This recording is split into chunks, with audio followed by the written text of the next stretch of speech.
हम शुरू करेंगे आज चैप्टर 1 की रिवीजन को। Chapter 1 nature, scope, objective of audit. क्या नाम है चैप्टर 1 का?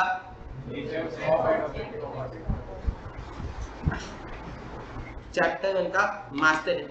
हम एक एक टॉपिक पढ़ते जाएंगे, फिर मैं आप एक बारी में समझा दूंगा, आपसे पूछूंगा, आप मेरे को जवाब दोगे, फिर मैं आपको बताऊंगा कि उस टॉपिक में कोई क्वेश्चन बैंक में क्वेश्चन है क्या, और फिर हम उस क्वेश्चन को करेंगे, अगले टॉपिक पे बढ़ेंगे। ठीक है जी, as simple as that. Meaning and nature of auditing कितने बच्चों को आता है? बोलो जरा, मीनिंग एंड नेचर क्या था? Audit is N independent examination of financial information of any entity, whether profit oriented or not, and irrespective of size or legal form. When such an examination is conducted with a view to expressing an opinion. और जो बच्चे मुझे video में देख रहे हैं, I request you कि आप भी प्लीज घर पे बैठ के बोलेंगे। अगर आप जितना बोलेंगे आपको उतना याद रहेगा। खाली इनके लिए नहीं है वो गाइडलाइन सारी, तुम्हारे लिए भी। ठीक है जी, meaning and nature of auditing, ये सिंपल सवाल है, इस पे कोई क्वेश्चन नहीं पूछता है। अगला सवाल, how does auditor ensures that financial statement do not mislead anybody. हमने एक चार्ट पढ़ा था, तो चार्ट में मैंने क्या पढ़ाया था कि ऑडिटर देखता है, सुनो मैं पहले बताता हूँ फिर मैं तुमसे पूछूंगा। ऑडिटर पहले देखता है कि स्टेटमेंट ऑफ अकाउंट प्रेजेंट करती है कि नहीं एक ट्रू एंड फेयर पिक्चर। एक एरो निकल गया प्रेजेंट से, एक एरो निकल गया ट्रू एंड फेयर से। प्रेजेंटेशन कैसी होनी चाहिए? क्लियर एंड अनएम्बिगियस, यानी कि क्लियर होनी चाहिए और नॉन कंफ्यूजिंग होनी चाहिए। और वो प्रेजेंटेशन क्लियर एंड अनएम्बिगियस कब होगी? जब it is classified, described, disclosed as per AS. ठीक है, क्लासिफाइड का मतलब आपकी रेवेन्यू कैपिटल वाली क्लासिफिकेशन सही होनी चाहिए। डिस्क्राइब मतलब नरेशन पूरी पूरी लिखी होनी चाहिए, समझ में आना चाहिए। और डिस्क्लोज मतलब कंटिंजेंट लायबिलिटीज जितनी डिस्क्लोज होनी चाहिए थी उतनी डिस्क्लोज है कि नहीं, तब हम बोलेंगे कि भैया प्रेजेंटेशन आपकी सही है।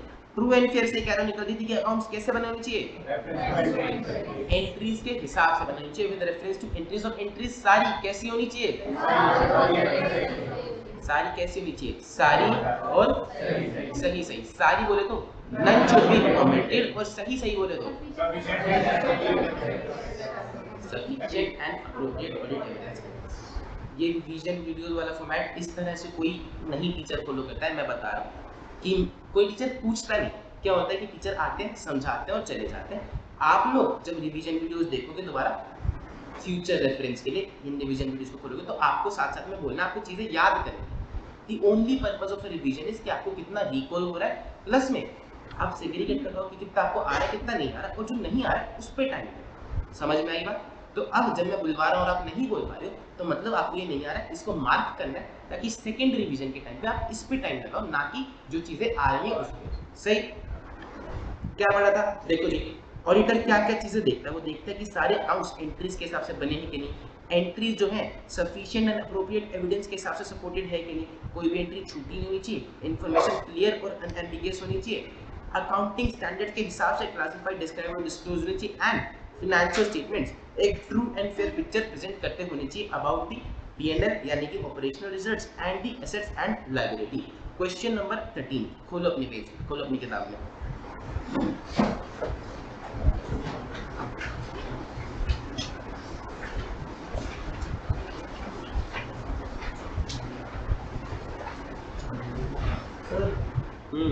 अनएम्बिगुअस का हिंदी मीनिंग क्या होगा? नॉन कंफ्यूजिंग, मतलब कंफ्यूजिंग नहीं हो।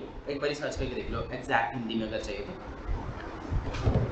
Question number 13, audit is an independent examination of financial information whether profit oriented और नॉट। ये पूरी उसने डेफिनेशन दे दी। Explain stating clearly how the person conducting this task should take care that financial statements would not mislead anybody. Direct question है, सीधा सीधा उसने हेडिंग के नाम पे बोलते कि कैसे इंश्योर करेगा कि फाइनेंशियल स्टेटमेंट्स किसी को मिसलीड नहीं करें। ठीक है जी, यहाँ पर मार्क कर लो क्वेश्चन नंबर 13। हम अपनी मेन बुक में हर एक चीज मार्क करके चलेंगे, क्योंकि पेपर से पहले वाले दिन हमारे पास होता है सिर्फ और सिर्फ 1.5 दिन, और उस 1.5 दिन में आप जितना रिवाइज करते हो उतना ही पेपर में लिख के आ पाते हो। 13, अब उस 1.5 दिन में आप सारा रिवाइज नहीं कर पाते हो। क्यों नहीं कर पाते? क्योंकि आप पहले से प्लानिंग करके नहीं चलते। आज से हम प्लानिंग करके चलेंगे। क्वेश्चन बैंक हम नहीं उठाएंगे पेपर से 1.5 दिन पहले। हम सिर्फ अपनी मेल बुक उठाएंगे और मेल बुक में आज से ही मार्किंग करके चलेंगे कि जहां पर भी मुझे लगा इनडायरेक्ट क्वेश्चन है, जहां पर भी हमें लगा क्वेश्चन में मुश्किल लैंग्वेज है, किस कॉन्सेप्ट से रिलेटेड हम यहीं पे वो लिख लेंगे, ताकि लास्ट के दिन पे हम सिर्फ मेन बुक भी पढ़ें तो भी हम इजीली क्वेश्चन बैंक को कवर कर पाए, क्वेश्चन बैंक की नीड अलग से ना रहे। बात समझ में आ रही? Does that make sense? Does that make sense? ठीक है जी। Second is interdisciplinary nature. ये हमने बताया था कि ऑडिटिंग अलग अलग डाइवर्स सब्जेक्ट के साथ मेल खाती है, इसका रिश्ता नाता है। अकाउंटिंग के साथ अकाउंटिंग की नॉलेज तो आपको होनी ही चाहिए, तभी तो आप चेक करोगे।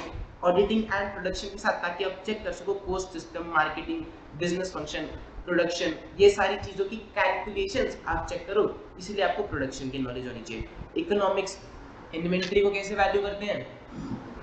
कॉस्ट और एनआरवी, whichever is lower। तो अगर आपको पता होगा कि इंडस्ट्री डाउन ट्रेंड में जा रही है, इकोनॉमिक एनवायरनमेंट रिसेशन में जा रहा है, तो एनआरवी कम होगी, तो आप उस पे वैल्यू करोगे, ठीक है। प्रोविजन फॉर डाउटफुल डेट्स आप ज्यादा बनाओगे क्योंकि सबका बिजनेस रिसेशन में जा रहा है, खतरे में है। Auditing and statistic mathematics, statistics का इस्तेमाल हम कब करते हैं? जब हमें सैंपल लेना होता है। फाइनेंशियल मैनेजमेंट की टेक्निक्स जैसे कि ratios, fund flow analysis, capital budgeting, ये सब हमारी फाइनेंशियल स्टेटमेंट में होती है, नोट्स टू अकाउंट्स में, तो इसलिए इसकी नॉलेज भी हमें होनी चाहिए। लॉ की नॉलेज हमें होनी चाहिए। ये क्वेश्चंस पूछे जा सकते हैं लेकिन पूछे नहीं गए हैं अभी तक क्वेश्चन बैंक में नहीं। किसमें? मैडम रुको सुनो, अब वैसे हम जनरली क्लास में क्वेरीज लेते हैं, रिवीजन वीडियोस में प्लीज मेरे को फ्लो को डिस्टर्ब मत करो, क्योंकि मेरे को ना एक टाइम लिमिट के अंदर कंप्लीट करना है। आप मार्क करके रखो, हम क्लास के बाद आपसे सारी चीजें डिस्कस करेंगे, ठीक है जी। ऑडिटिंग एंड लॉ बहुत ही क्लोज रिलेशनशिप है। आप देख पाते हो कि ट्रांजैक्शंस प्रॉपर्ली एंटर हुई है कि नहीं हुई। आपको बिजनेस लॉज की नॉलेज होनी चाहिए, लॉ ऑफ कॉन्ट्रैक्ट्स की, नेगोशिएबल इंस्ट्रूमेंट्स की नॉलेज होनी चाहिए। टैक्सेशन भी एक प्रकार का लॉ है, तो आपको डायरेक्ट और as well as indirect tax की भी नॉलेज होनी चाहिए, क्योंकि फाइनेंशियल स्टेटमेंट में सारे फिगर्स देखती हैं, ठीक है। अकाउंटिंग एंड डेटा प्रोसेसिंग, आज के टाइम पे हम सारी चीजें डेटा इस्तेमाल करके सारी चीजें अकाउंटिंग करते हैं कंप्यूटर्स के इस्तेमाल से, तो हमें नॉलेज होनी चाहिए अकाउंटिंग एक्टिविटीज की, कंप्यूटर्स की, क्योंकि सारा डेटा बहुत ही लार्ज क्वांटिटीज में बहुत ही हाई स्पीड पे प्रोसेस होता है, और इसीलिए हम डिपेंड करते हैं कि भैया कंप्यूटर ने किया है तो ठीक ही किया हुआ। आज के टाइम पे डिपेंडेंस है उसकी एक्यूरेसी पे। तो एक ऑडिटर को नॉलेज होनी चाहिए कंप्यूटर के कंपोनेंट्स के बारे में, जनरल कैपेबिलिटी के बारे में, and computerised information system auditing, की कंप्यूटर सिस्टम्स का ऑडिट करना भी आज के टाइम में अपने आप में एक सब्जेक्ट बनता जा रहा है।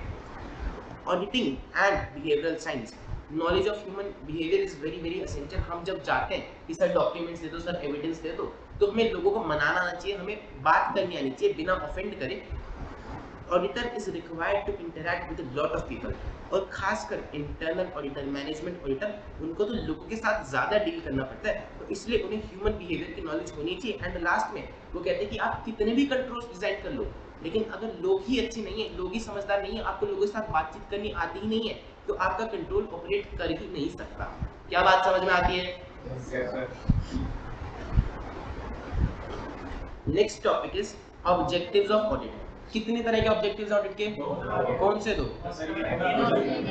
पहला तसल्ली लेना, दूसरा इकट्ठे बोलो, दूसरा तसल्ली लेना। तसल्ली लेना बोले तो ऑब्टेन रीजनेबल एश्योरेंस कि whether the financial statement as a whole are free from material misstatement, और मिसस्टेटमेंट दो चीजों की वजह से हो सकती है, या तो फ्रॉड या तो एरर। जब वो तसल्ली लेता है तब वो एक ओपिनियन दे पाता है कि फाइनेंशियल स्टेटमेंट एएफआरएफ के हिसाब से प्रिपेयर्ड है, एंड लास्ट में जब उसने तसल्ली ले ली तो रिपोर्ट करेगा और कम्युनिकेट करेगा एज रिक्वायर्ड बाय एससीएस, ठीक है जी। क्वेश्चन नंबर 16,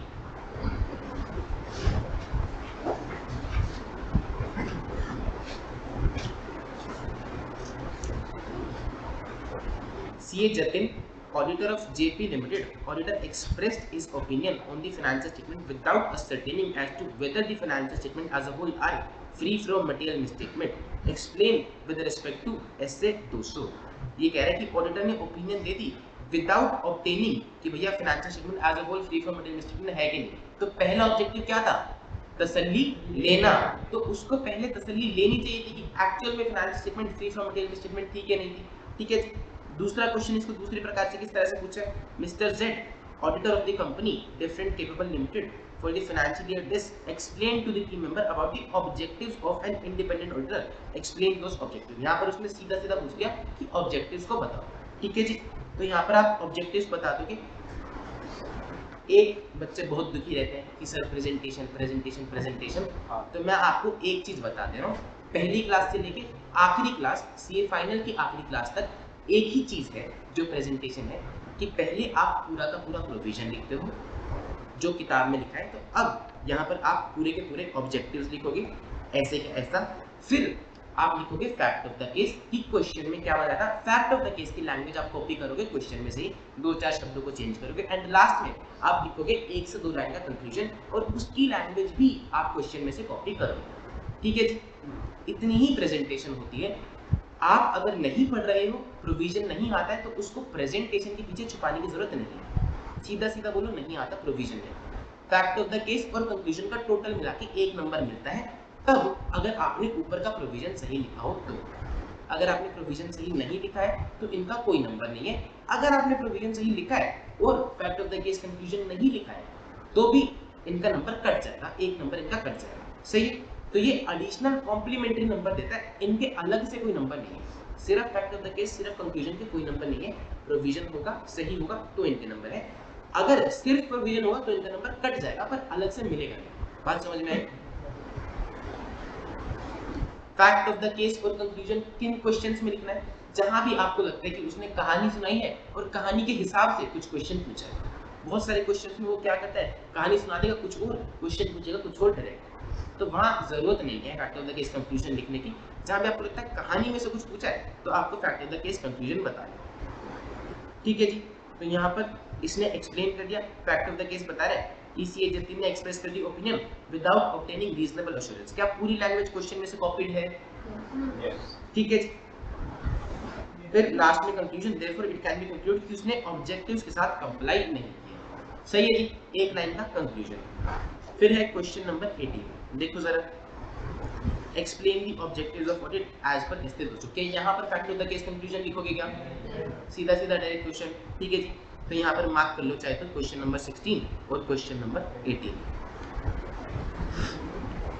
और यहाँ पर लिख भी लो क्वेश्चन नंबर 16 में कि क्वेश्चन में क्या पूछा है, auditor express his opinion without ascertaining whether financial statement as a whole are free from material misstatement।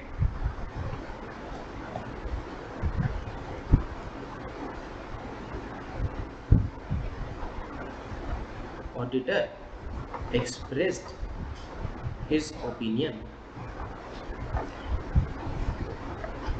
without ascertaining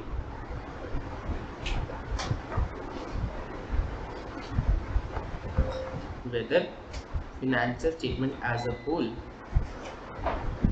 are free from material misstatement।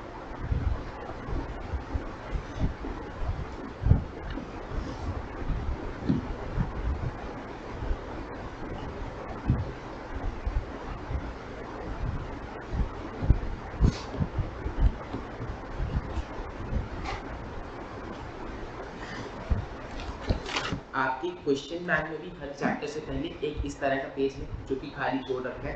तो ये जो ट्रिकी लाइंस है मैं प्रेफर करता हूँ कि आप अपनी मेन बुक में लिखो, लेकिन अगर आप चाहो तो वहाँ भी लिख सकते हो, ठीक है, ताकि आपको एक साल में 2 मिनट में पता चल जाए कि इस चैप्टर में कौन सी ट्रिकी लाइंस है जो मेरे को पेपर से पहले रिवाइज करके जानी है। तो आप अगर ये 11 पेजेस भर लोगे तो आपको 11 मिनट आधा घंटे में सब कुछ रिवाइज हो जाएगा कि भैया क्वेश्चन बैंक में क्या था। आपको अलग से एक एक क्वेश्चन पढ़ने की जरूरत नहीं है। मेरे क्वेश्चन बैंक में 500 क्वेश्चन है और आंसर्स भी मैंने अभी तक इसीलिए नहीं डाली क्योंकि आप एक ही जगह से पढ़ो, आपने यहाँ से पढ़िए यही वहाँ पर भी लिखूंगा तो कोई सेंस नहीं है। फिर आपको डर लगेगा 400 पेज का क्वेश्चन बैंक है, मैंने कुछ तो छोड़ दिया, छोड़ दो।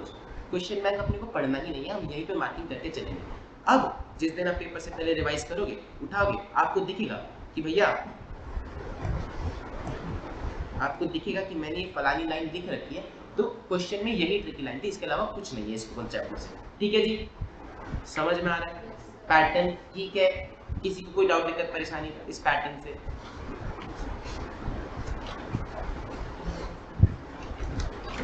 अगला topic scope of audit. Scope of audit में दो चीजें हैं, what it includes and what it does not include. Scope of audit में क्या चीजें आती हैं? तीन चीजें। पहला, coverage of all aspects of the entity. बताया था गुरुजी कि भैया सब कवर करेगा, इन्वेस्टिगेशन में तो सिर्फ एक चीज कवर करता है, coverage of all aspects of the entity. और ऊपर ऊपर से कवर नहीं करेगा, वो देखेगा कि सारी फाइनेंशियल इंफॉर्मेशन के पीछे जो डॉक्यूमेंट्स है, रिकॉर्ड्स है, एविडेंस है, reliability and sufficiency of information देखेगा, बिल्स, वाउचर, रिकॉर्ड्स, डॉक्यूमेंट्स, हर एक चीज देखेगा। ऑडिटर रीजनेबली सेटिस्फाई करेगा अपने आप को कि पूरा सोर्स डेटा रिलायबल है और सफिशिएंट है, उसके हिसाब से फाइनेंशियल स्टेटमेंट्स बनेंगे। एंड तीसरा, proper disclosure of financial information. जो चीजें डिस्क्लोज करी जानी चाहिए थी वो डिस्क्लोज करी है कि नहीं करी। ऐसा नहीं कि जो सिर्फ बता दिया वो देखेगा, जो होना चाहिए था वो भी देखेगा। ठीक है जी, वो अपने दिमाग में रखेगा एप्लीकेबल स्टैट्यूटरी रिक्वायरमेंट्स और मैनेजमेंट ने क्या जजमेंट्स ली है, प्लस में एप्लीकेशन ऑफ अकाउंटिंग पॉलिसीज कि मैनेजमेंट ने अकाउंटिंग पॉलिसीज किस हिसाब से सिलेक्ट करी, प्रॉफिट के हिसाब से या ट्रू एंड फेयर पोजीशन के हिसाब से। दूसरा, सेलेक्ट कर तो ली, SLMWD लगा तो दिया, लेकिन वो कंसिस्टेंटली लगाया है कि नहीं लगाया वो भी देखेगा। बात समझ में आई? और इसी लाइन पे एक क्वेश्चन भी उसने पूछा आपसे, अभी मैं आपको पढ़ाता हूँ क्वेश्चन, जरा एक मिनट देखो मेरे साथ। क्वेश्चन नंबर 1 है शायद।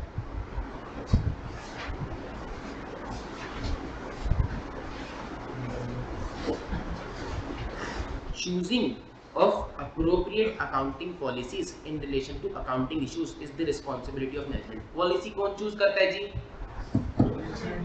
कौन चूज करता है? मैनेजमेंट चूज करती है। कह रहा है कि आप अग्री करते हो? हाँ जी, आप अग्री करते हो।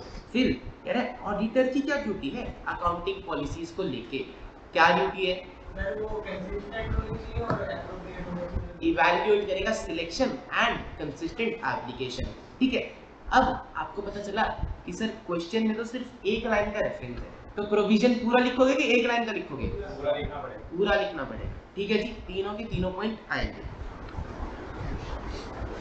नंबर में डिपेंड करता है ना, मतलब क्वेश्चन आपके क्वेश्चन या 3 नंबर का आता है या तो 4 नंबर का आता है। ठीक है जी, तो आप मोस्टली कॉन्सेप्ट्स पूरे ही लिखोगे। अगर आपको लगता है 3 नंबर का क्वेश्चन है, कॉन्सेप्ट बहुत बड़ा है, तो बीच में से 2-3 लाइन छोड़ दोगे, लेकिन हेडिंग्स जितने पॉइंटर्स हैं वो पूरे आएंगे। ठीक है जी, तो मतलब स्कोप जो होता है वो इंक्लूड करता है रिस्पांसिबिलिटी ऑफ ऑडिटर। क्या क्या सर, जो रिस्पांसिबिलिटी ऑफ ऑडिटर है ना, वो वही एक तरह से स्कोप है, मतलब scope of auditor.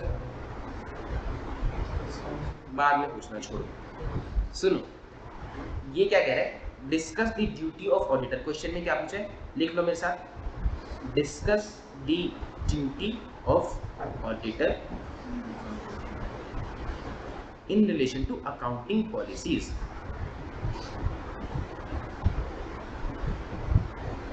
Accounting policies. ठीक है जी, तो अब अगर वो क्वेश्चन में पूछेगा तो आपको पता रहेगा कि इस कॉन्सेप्ट में से ये क्वेश्चन बनता है। सही है? अब तुम मेरे को एक बारी बताओगे क्या 3 चीजें, लिख लो फटाफट। हाँ जी, क्या 3 चीजें? स्कोप ऑफ ऑडिट में क्या 3 चीजें आती है? पहली, so nice, coverage of all aspects of the entity. दूसरा, क्या ऊपर से देखेगा क्या? Reliability and sufficiency of financial information. And तीसरी, proper disclosure of financial information. Proper disclosure में एक बहुत चीज देखेगा इंपॉर्टेंट अकाउंटिंग पॉलिसी के सबसे, क्या? इवैल्यूएट करेगा selection and consistent application of accounting policies. Everybody clear? ठीक है, एक और है क्वेश्चन, क्वेश्चन नंबर 7। लाओ दिखाओ, खोलो। Good deeds limited is engaged in the business of recycling। देखो कहानी सुना रहा है, Good Deed Limited is engaged in the business of recycling of waste from dumping grounds of Municipal Corporation of Indore to usable manner. In its way, it is also helping to make the city clean। एक कोई company है, recycle कर रही है waste को, city को साफ कर रही है। During course of audit, auditor ने देखा कि भैया उनको एक नोटिस आया है ट्रिब्यूनल से for not following certain environmental regulation. उन्होंने कुछ चीजें फॉलो नहीं की जिससे उनके ऊपर हेफ्टी मॉनेटरी पेनल्टी लग सकती है। पेनल्टी लग सकती है, नोटिस आया हुआ है, क्या चीज है ये? कंटिंजेंट लायबिलिटी है। ठीक है, कंटिंजेंट लायबिलिटी का क्या करते हैं हम अकाउंट्स में? डिस्क्लोजर देते हैं। Company is yet to reply to the notice, company ने अभी तक कोई रिप्लाई नहीं किया। And same is not stated in the notes of accounts, यानी कि डिस्क्लोजर नहीं दिया है। ठीक है, कंपनी पॉइंट्स आउट, ऑडिटर ने जब भी बोला तो कंपनी कह रही कि सर आप अपने स्कोप के बाहर जा रहे हो, ये तो आपको देखना नहीं है, आपको तो सिर्फ वो देखना है जो हमने लिखा हुआ है। क्या ठीक है? तो अब हम क्या लिखेंगे? पहले हम लिखेंगे स्कोप ऑफ ऑडिट पूरा, फिर ये किस पॉइंट से रिलेट करता है? Proper disclosure of financial information. ठीक है जी, love explain concept scope of audit, फिर हम कंक्लूजन में दे देंगे। यहाँ पर क्वेश्चन में फैक्ट ऑफ द केस नहीं लिखा हुआ, लेकिन क्या आप लिखोगे? लिखोगे, चाहे ये मेरे क्वेश्चंस नहीं है, मेरे आंसर्स नहीं है, आईसीआई के क्वेश्चन और आंसर है, उन्होंने लिखा चाहे नहीं लिखा, हम हमेशा फैक्ट ऑफ द केस और कंक्लूजन पूरा साथ में लिखते हैं, क्वेश्चन में से कॉपी करेंगे उनकी लैंग्वेज। ठीक है जी, क्वेश्चन में लिख लेते हैं, सॉरी बुक में लिख लेते हैं इसकी लैंग्वेज को। लो लिखो, मैं लिखवाता हूँ, कहाँ लिखे? क्लास नोट में लिख सकते हैं, पीछे वाले। हाँ कहीं भी लिख सकते हो, बट बेटर है कि यहीं पे लिख लो।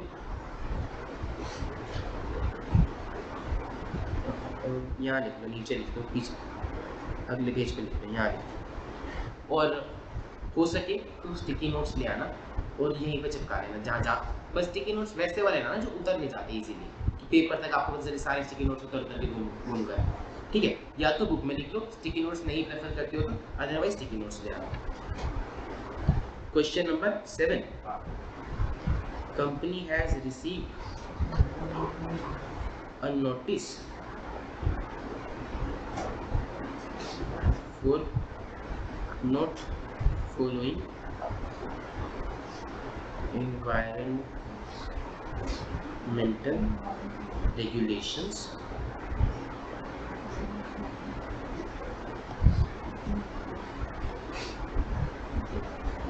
may need to give hefty penalty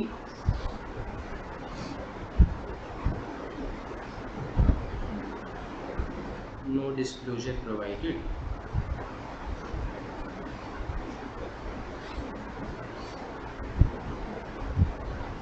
then auditor points out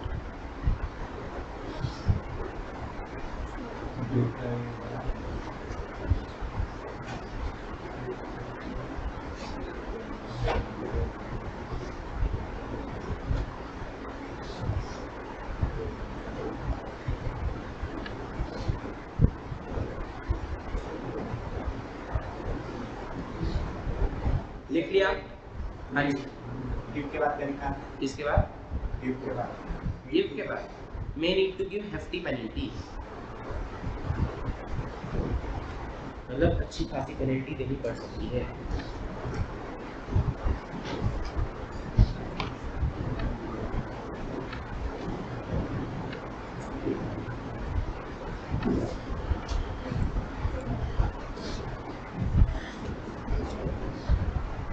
लिख लिया। फिर है scope of audit, what it does not include. तीन चीजें, पहला activities that does not falls outside the domain of its competence, दूसरा ऑथेंटिकेशन ऑफ डॉक्यूमेंट्स। पहले में क्या एग्जांपल दिया था कि वो बिल्डिंग की कंडीशन का, एसेट्स की कंडीशन का अनुमान नहीं लगा सकता।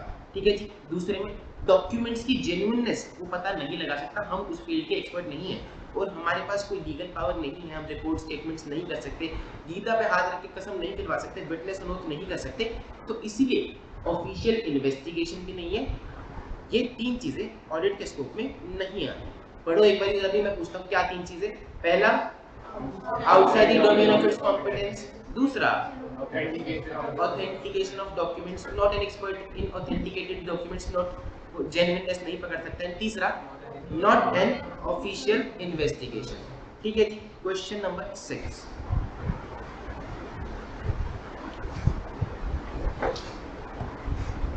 Lalji Bhai has purchased shares of a company listed on NSE.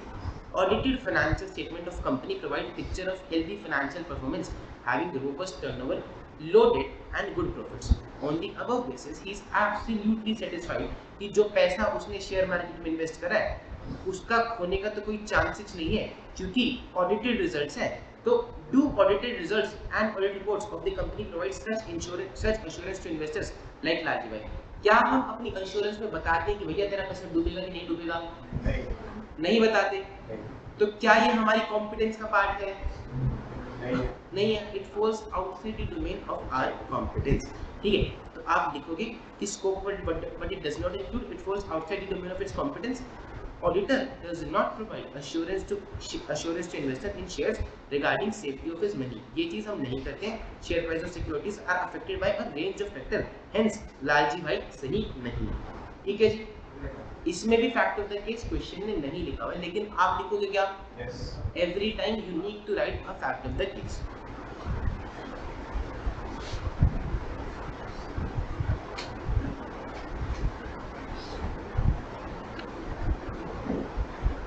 लिखो जरा।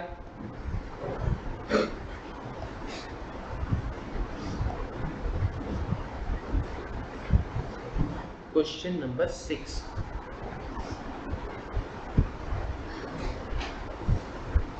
audited financial statement provides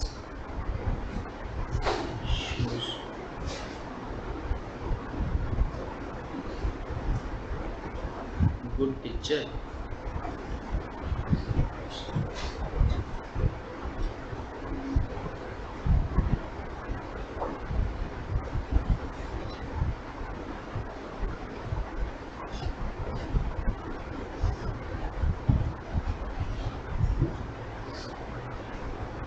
investor is 100% satisfied that he will not lose his money। ठीक है जी, अब आपको क्वेश्चन बैंक पे दोबारा जाने की जरूरत है कि नहीं, हमने यहीं पे मार्किंग कर ली। पढ़े आगे। Next is audit versus investigation. क्या फर्क होता है ऑडिट वर्सेस इन्वेस्टिगेशन में? कह रहे हैं कि जो इन्वेस्टिगेशन होती है वो एक स्पेशल पर्पस के लिए की जाती है, जब हमें शक है कि भैया शायद फ्रॉड एग्जिस्ट करता है, और सिर्फ फ्रॉड के बारे में नहीं, कोई भी स्पेशल पर्पस हो। अभी आपकी किताब में आएगा कि भैया आग लग गई कंपनी में और सीए को भेजा कि सीए साहब एक बार पता लगा क्या हो कि बुक्स में एक्चुअल में कितना अमाउंट था और कितने अमाउंट का एक्चुअल में लॉस हुआ है। तो वो भी एक स्पेशल पर्पस है। आप किसी काम के लिए जा रहे हो, स्पेशल पर्पस के लिए जा रहे हो, तो वो भी इन्वेस्टिगेशन में काउंट। ठीक है जी, ऑब्जेक्टिव क्या है ऑडिट का? हम तसल्ली लें, रीजनेबल एश्योरेंस लें। And audit is never started with a pre conceived notion. पहले से बनाई गई कोई भी धारणा हम लेके नहीं चलते हैं कि फ्रॉड हुआ ही हुआ है, गलती मिलेगी ही मिलेगी। हम सिर्फ चेक करने जा रहे हैं। तो इसीलिए हम बोलते हैं कि ऑडिट का स्कोप वो है general and broad, whereas investigation का काफी स्पेसिफिक और काफी नैरो स्कोप हो जाता है। समटाइम्स इन्वेस्टिगेशन में result from prima facie findings of the auditor. सीधा सीधा ये लैंग्वेज, ये लाइन दे दी क्वेश्चन में, बोलता है कि क्या इन्वेस्टिगेशन रिजल्ट कर सकते हैं from prima facie findings of the auditor. तो आपको पता होना चाहिए कि ये वाला टॉपिक आपको एक्सप्लेन करके आना है। बात समझ में? कौन सी चीज होती है प्री कंसीव्ड नोशन के साथ? ऑडिट या इन्वेस्टिगेशन? स्पेशल पर्पस आए तो, स्पेसिफिक इन नैरो स्कोप आए तो, जनरल एंड ब्रॉड स्कोप आए तो, रीजनेबल एश्योरेंस आए तो।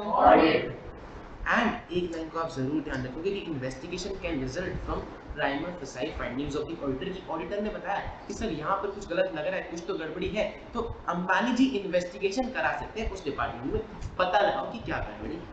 ठीक है जी, क्वेश्चन नंबर 4।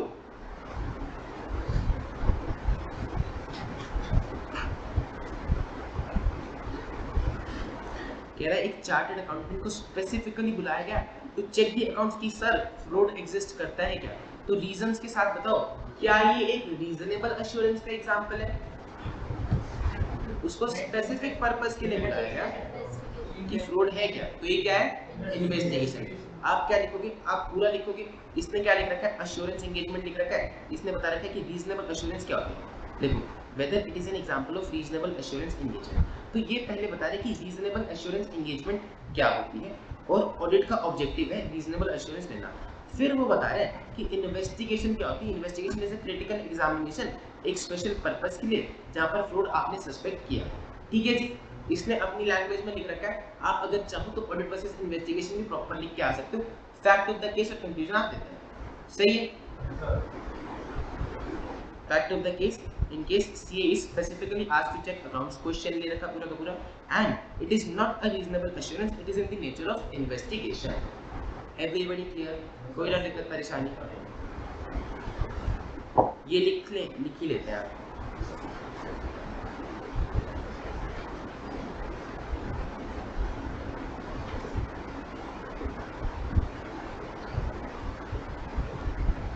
क्वेश्चन नंबर 4 था ना? Question number 4. A CA is specifically asked to check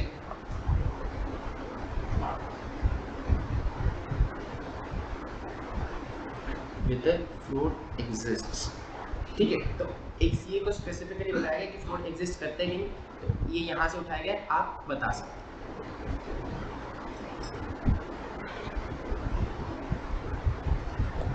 question number 8 कह रहे हैं एक बहुत बड़ी फायर लग गई नोएडा प्लांट में केटी लिमिटेड के। Plant assets comprising building, machinery, inventories ensure करा रखी थी from a insurance company. Insurance surveyor तो आया ही देखने के लिए लॉस कितना हुआ है रीजनल ऑफिस से। उन्होंने एक सीए को बुला लिया ये देखने के लिए कि सर अकाउंटिंग और फाइनेंशियल रिकॉर्ड्स के हिसाब से लॉस कितना हुआ है, तो आप प्लीज हमें बता दें। तो वो यहाँ गया है एक स्पेसिफिक पर्पस के लिए कि लॉस का अमाउंट बताएगा। अकाउंट्स को इन्वेस्टिगेट कर रहा है एक स्पेसिफिक पर्पस के लिए कि लॉस का अमाउंट बताएगा। बात समझ में आ रही है एवरीबॉडी? ठीक है जी। यहाँ पर आप क्या लिखोगे? उसने पहले तो लिख रखा है audit is an independent examination. इसने अपनी लैंग्वेज में लिख रखा है, इसका मतलब ये नहीं है कि तुमको ये लैंग्वेज ही लिख के आनी है। आईसीआई कई बार अपनी लैंग्वेज दे देता है, लेकिन अगर तुम प्रॉपर बुक वाला प्रोविजन लिख के आओगे तो तुम्हें उसके पूरे नंबर मिलेंगे। तुम ये लैंग्वेज नहीं याद करके जा सकते और नहीं लिख के आ सकते, ठीक है? क्योंकि आईसीआई हर बार लैंग्वेज चेंज कर सकता है। तुम्हें नहीं पता कि इस बार वो क्या लैंग्वेज देगा, तो तुम अपना provision, fact of the case और कंक्लूजन लिख के आओ और उसके तुम्हें पूरे नंबर मिलेंगे, 4 में से 4, 3 में से 3। ठीक है जी। ऑडिट इस, और अगर किसी को डाउट है कि सर ऑडिट में पूरे नंबर मिलते हैं क्या, तो हाँ जी मिलते हैं। 4 में से 4 भी मिलते हैं, 3 में से 3 भी मिलते हैं। पिछले 1-2 अटेम्प्ट में एक बच्चा 96 भी लेके आया, उससे पहले बच्चा 95 भी लेके आया, तो पूरे नंबर मिलते हैं। और आप अपनी ही कॉपीज अगर मंगाओगे पेपर देने के बाद, तो आपको ही किसी ना किसी क्वेश्चन में पूरे नंबर मिले होंगे। आपके किसी दोस्त ने मंगाई होगी तो उसको भी मिले होंगे किसी ना किसी क्वेश्चन में पूरे नंबर। ठीक है जी।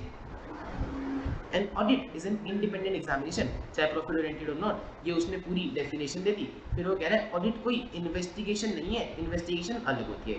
इस केस में CA was verified for the verification of books of accounts, financial reports and circumstances surrounding the loss for a specific objective to determine the genuineness of loss and issue affecting liability insurance। उसको एक specific objective के लिए बुलाया गया, तो इसलिए that work performed by CA is in the nature of investigation, और उसकी रिपोर्ट ऑडिट रिपोर्ट नहीं कहलाएगी, इन्वेस्टिगेशन रिपोर्ट कहलाएगी। Everybody clear? लिखो, इसको भी लिखो। क्वेश्चन नंबर कौन सा ये? 8। सीए इज स्पेसिफिकली, नहीं एक मिनट रुको, पहले का क्वेश्चन में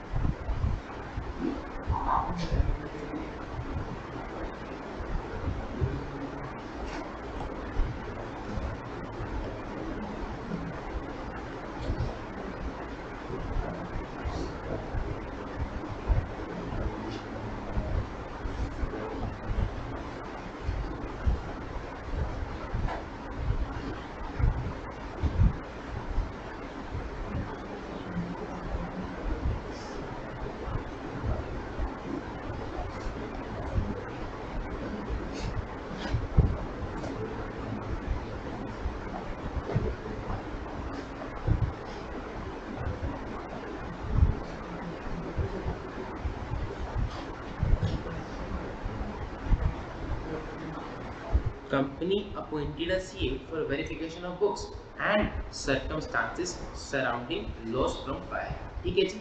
अगर loss from fire आएगा उसको स्पेसिफिकली अपॉइंट किया गया, तो यानी कि that is in the nature of investigation, क्योंकि यहाँ पर एक स्पेसिफिक पर्पस, स्पेसिफिक ऑब्जेक्टिव आ गया।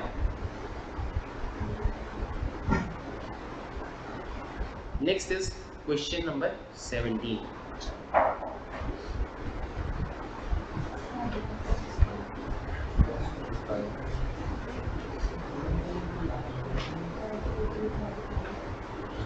बोलता है कि audit is distinct from investigation, however it is quite possible that sometimes investigation results from prima facie findings of the auditor. सीधा सीधा लैंग्वेज दे दी, सीधा सीधा लाइन दे दी, यहाँ पर लिखने की जरूरत नहीं है, सिर्फ मार्क कर लो क्वेश्चन नंबर 17 इससे पूछा हुआ।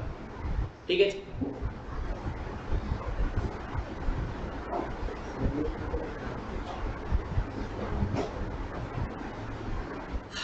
Next is your favourite topic, that is inherent limitations of auditing. बैठो सीधे बैठो। क्या होती है इनहेरेंट लिमिटेशंस ऑफ ऑडिटिंग? क्या होती क्या है वैसे? कि हम 100 बोलो बोलो बोलो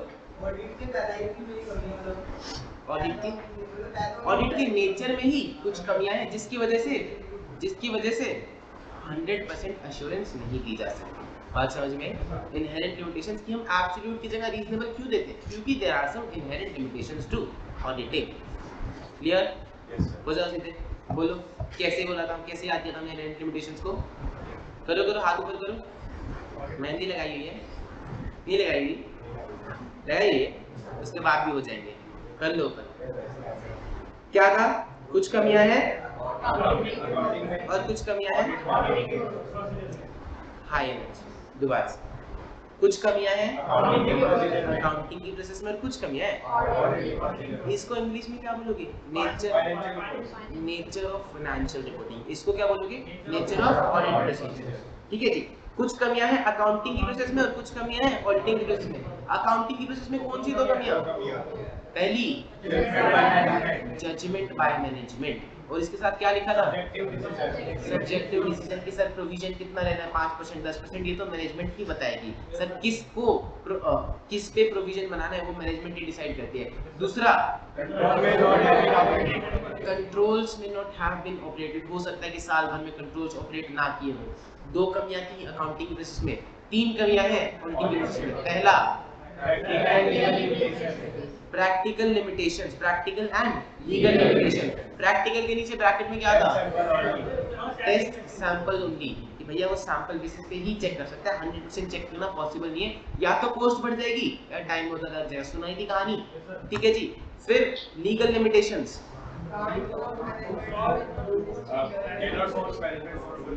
cannot force management for information। ठीक है जी।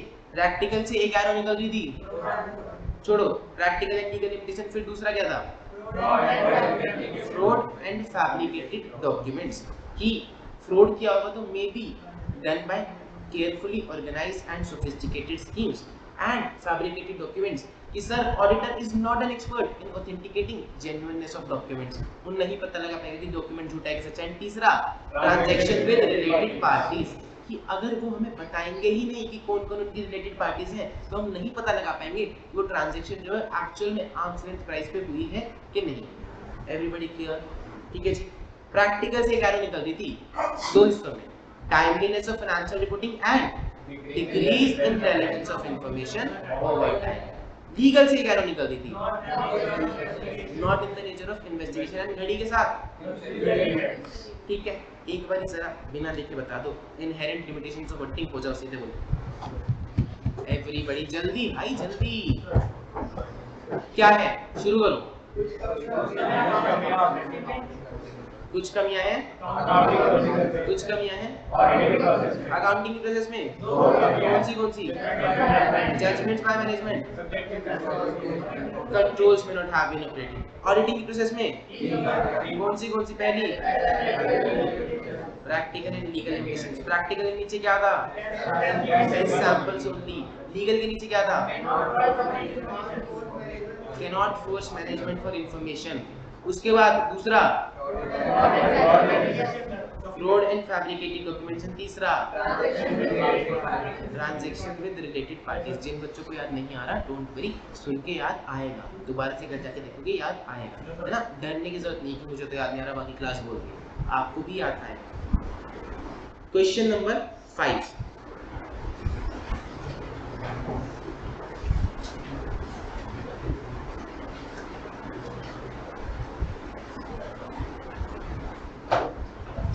Audit does not provide absolute assurance. Discuss how the nature of audit procedure itself is one of the reasons due to which auditor cannot provide absolute assurance.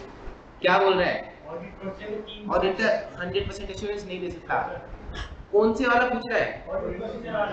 कुछ कमियां हैं auditing process में, उसमें 3 point थे. तो अगर 3 मार्क का question है तो 3 पॉइंट लिखोगे खुश. ठीक है, पूरा लिखने की जरूरत नहीं है. अगर 4 मार्क का क्वेश्चन है तो फिर आपको 5 पॉइंट्स लिखने पड़ेंगे. ठीक है जी. There are practical and legal limitations on the auditor's ability to obtain audit evidence. Practical and legal limitation वही audit procedures वाला पूछ लिया. तो यहाँ पर एक नहीं तीनों पॉइंट्स एक्सप्लेन करोगे.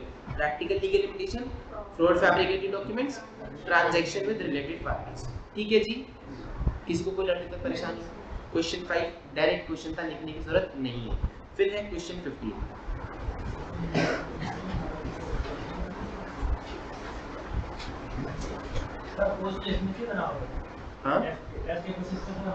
टेस्ट की क्वेश्चन इसमें से आएंगे, पेपर भी इसी में से आएगा. ठीक है जी. The auditor has to form an opinion on the financial statement within a reasonable period of time and at a reasonable cost. Auditor को ओपिनियन बनानी होती है टाइम में भी, within a reasonable time and at a reasonable cost. कौन सी limitation है ये?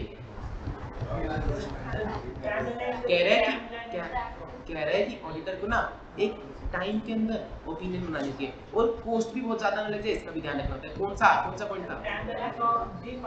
Timeliness of financial reporting and decreasing the levels of information over time. Explain the above statement with reference to timeliness of financial reporting and balance between benefit and cost. ठीक है जी. पता चल गया कहां से आया है? सीधा इसने दे ही दिया, timeliness of financial reporting. And question number 19.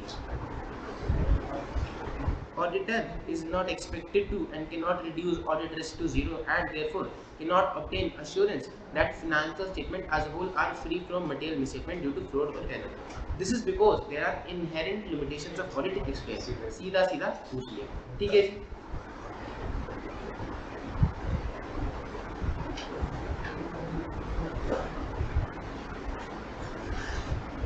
Inherent limitations को एक बार ही जरा पढ़ के भी देख लेते हैं. लो मैं पढ़ाता हूँ फटाफट.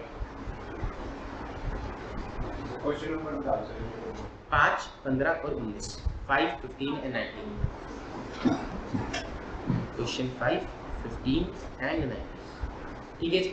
इसमें डायरेक्ट पूछा हुआ तो लिखवाने की जरूरत लग नहीं रही. क्या कह रहे हैं? Inherent limitations of auditing. कह रहा है कि ऑडिट की प्रोसेस में कुछ लिमिटेशंस है जिसकी वजह से वो एब्सोल्यूट एश्योरेंस नहीं दे सकता. पहली है कुछ कमियां अकाउंटिंग की प्रोसेस में. सबसे पहले तो बताता है कि फाइनेंशियल स्टेटमेंट का प्रिपरेशन जिम्मेदारी है मैनेजमेंट की, इंटरनल कंट्रोल लगाना जिम्मेदारी है मैनेजमेंट की. फिर जब मैनेजमेंट फाइनेंशियल स्टेटमेंट बना ही रही है तो इसमें कुछ सब्जेक्टिव डिसीजन आते हैं कि भैया डेप्रिसिएशन का मेथड कौन सा, बैड डेट्स को कितने परसेंटेज से. एंड हो सकता है कि कंट्रोल्स मैनेजमेंट ने लगाए लेकिन वो ऑपरेट नहीं किए, लोगों ने कंफ्यूजन कर दिया आपस में.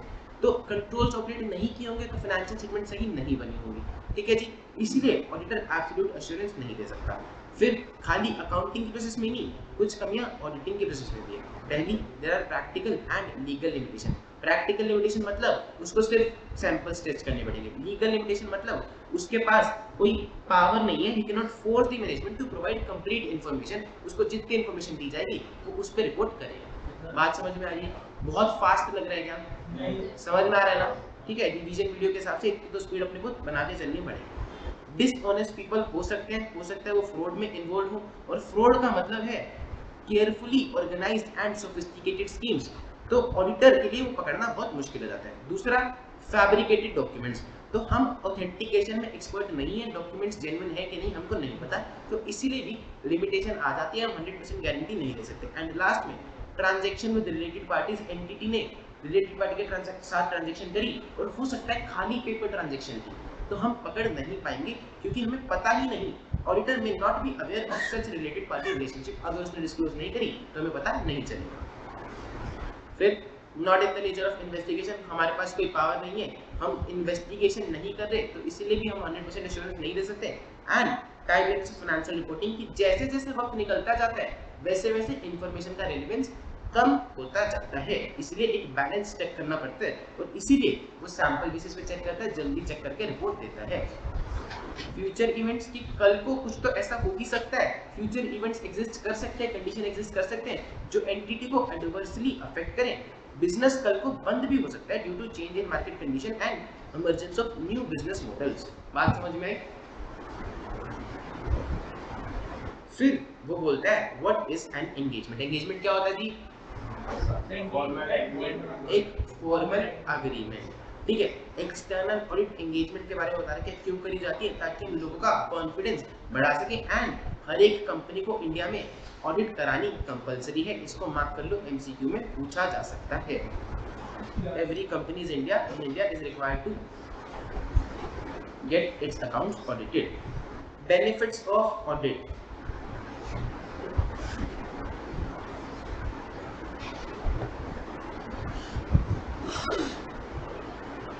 बेनिफिट्स ऑफ ऑडिट सुनाओगे? देखो जी, शेयर होल्डर्स को फायदा था, क्या फायदा था? कॉन्फिडेंस बढ़ रहा था। और उनका कॉन्फिडेंस कैसे बढ़ रहा था? क्योंकि ऑडिट एक इंडिपेंडेंट मैकेनिज्म है। अंबानी जी को एम्प्लॉइज पे शक था, तो अब audit will act as a moral check on employees. नए बिजनेसमैन को लोन नहीं मिलता, तो अब audited accounts will be relied upon by bankers and lenders. सारा मामला क्यों शुरू हुआ था? तो अब audit will help detect frauds and errors। and last में कौन खुश हो रहा था इनको देख के? गवर्नमेंट। क्यों? it will help determining tax liabilities। और अगर फ्रॉड और एरर नहीं भी है तो pointing out deficiencies। ठीक है जी, ये सारे बेनिफिट्स थे कि सर ऑडिट कराते हैं तो शेयर होल्डर्स को ना तसल्ली मिलती है, उनको पता लगता है कि भैया जिस इन्फॉर्मेशन पे वो रिलाई कर रहे हैं वो क्वालिटेटिव है। क्वालिटेटिव का मतलब कि किसी एक्सपर्ट ने देखी है और उसमें कोई गलती नहीं है। फिर ऑडिट पे कैसे रिलाई कर पाते हैं? क्योंकि शेयर होल्डर्स तो डेली अफेयर्स में इन्वॉल्व नहीं होते और हो सकता है कि मैनेजमेंट झूठी हो, तो इसलिए उनको एक इंडिपेंडेंट मैकेनिज्म, एक बाहर का बंदा चाहिए जो बता सके कि फाइनेंशियल स्टेटमेंट क्वालिटेटिव है, रिलायबल है और उनका इंटरेस्ट सेफगार्ड हो जाए। अब क्योंकि हमने ऑडिट करा दिया तो बैंक वाले भी भरोसा कर लेंगे हमारी फाइनेंशियल स्टेटमेंट्स पे एंड हमारे एम्प्लॉइज भी फ्रॉड नहीं करेंगे। It will act as a moral check, क्योंकि उनको पता है कि भैया कल ऑडिट होगी और अगर ऑडिट में मेरा फ्रॉड आया तो फिर मैं पकड़ा जाऊँ। अब हम ऑडिट कराएंगे तो प्रॉफिट सच्चा दिखाना पड़ेगा, तो सरकार के लिए भी फायदा है, टैक्स लायबिलिटी सही डिटरमाइन हो जाएगी and it will help detect fraud और एरर अगर कुछ हुआ है तो। और अगर फ्रॉड और एरर नहीं भी है तो कोई गलती है छोटी मोटी, कोई डिस्क्लोजर में, कोई ऑपरेशन में, तो वो ऑडिटर बता देगा। ठीक है जी। क्वेश्चन नंबर 12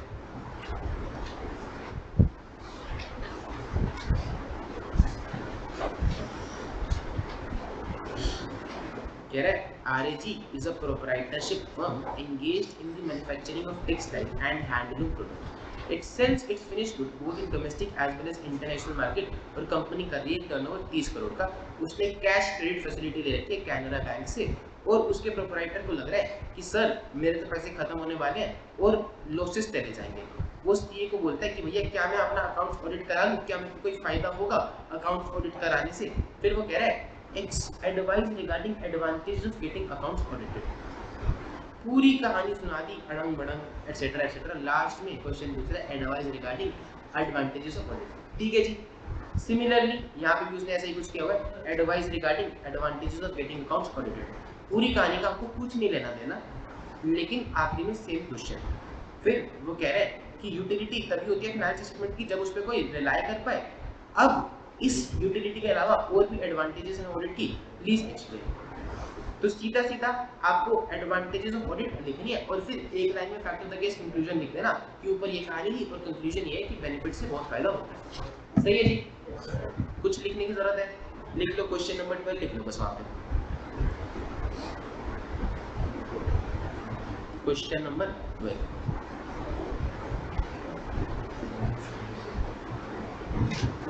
आपको ऐसा लग सकता है कि ये क्वेश्चन नंबर 12 था, ये क्या पूछ दिया इसने, है ना?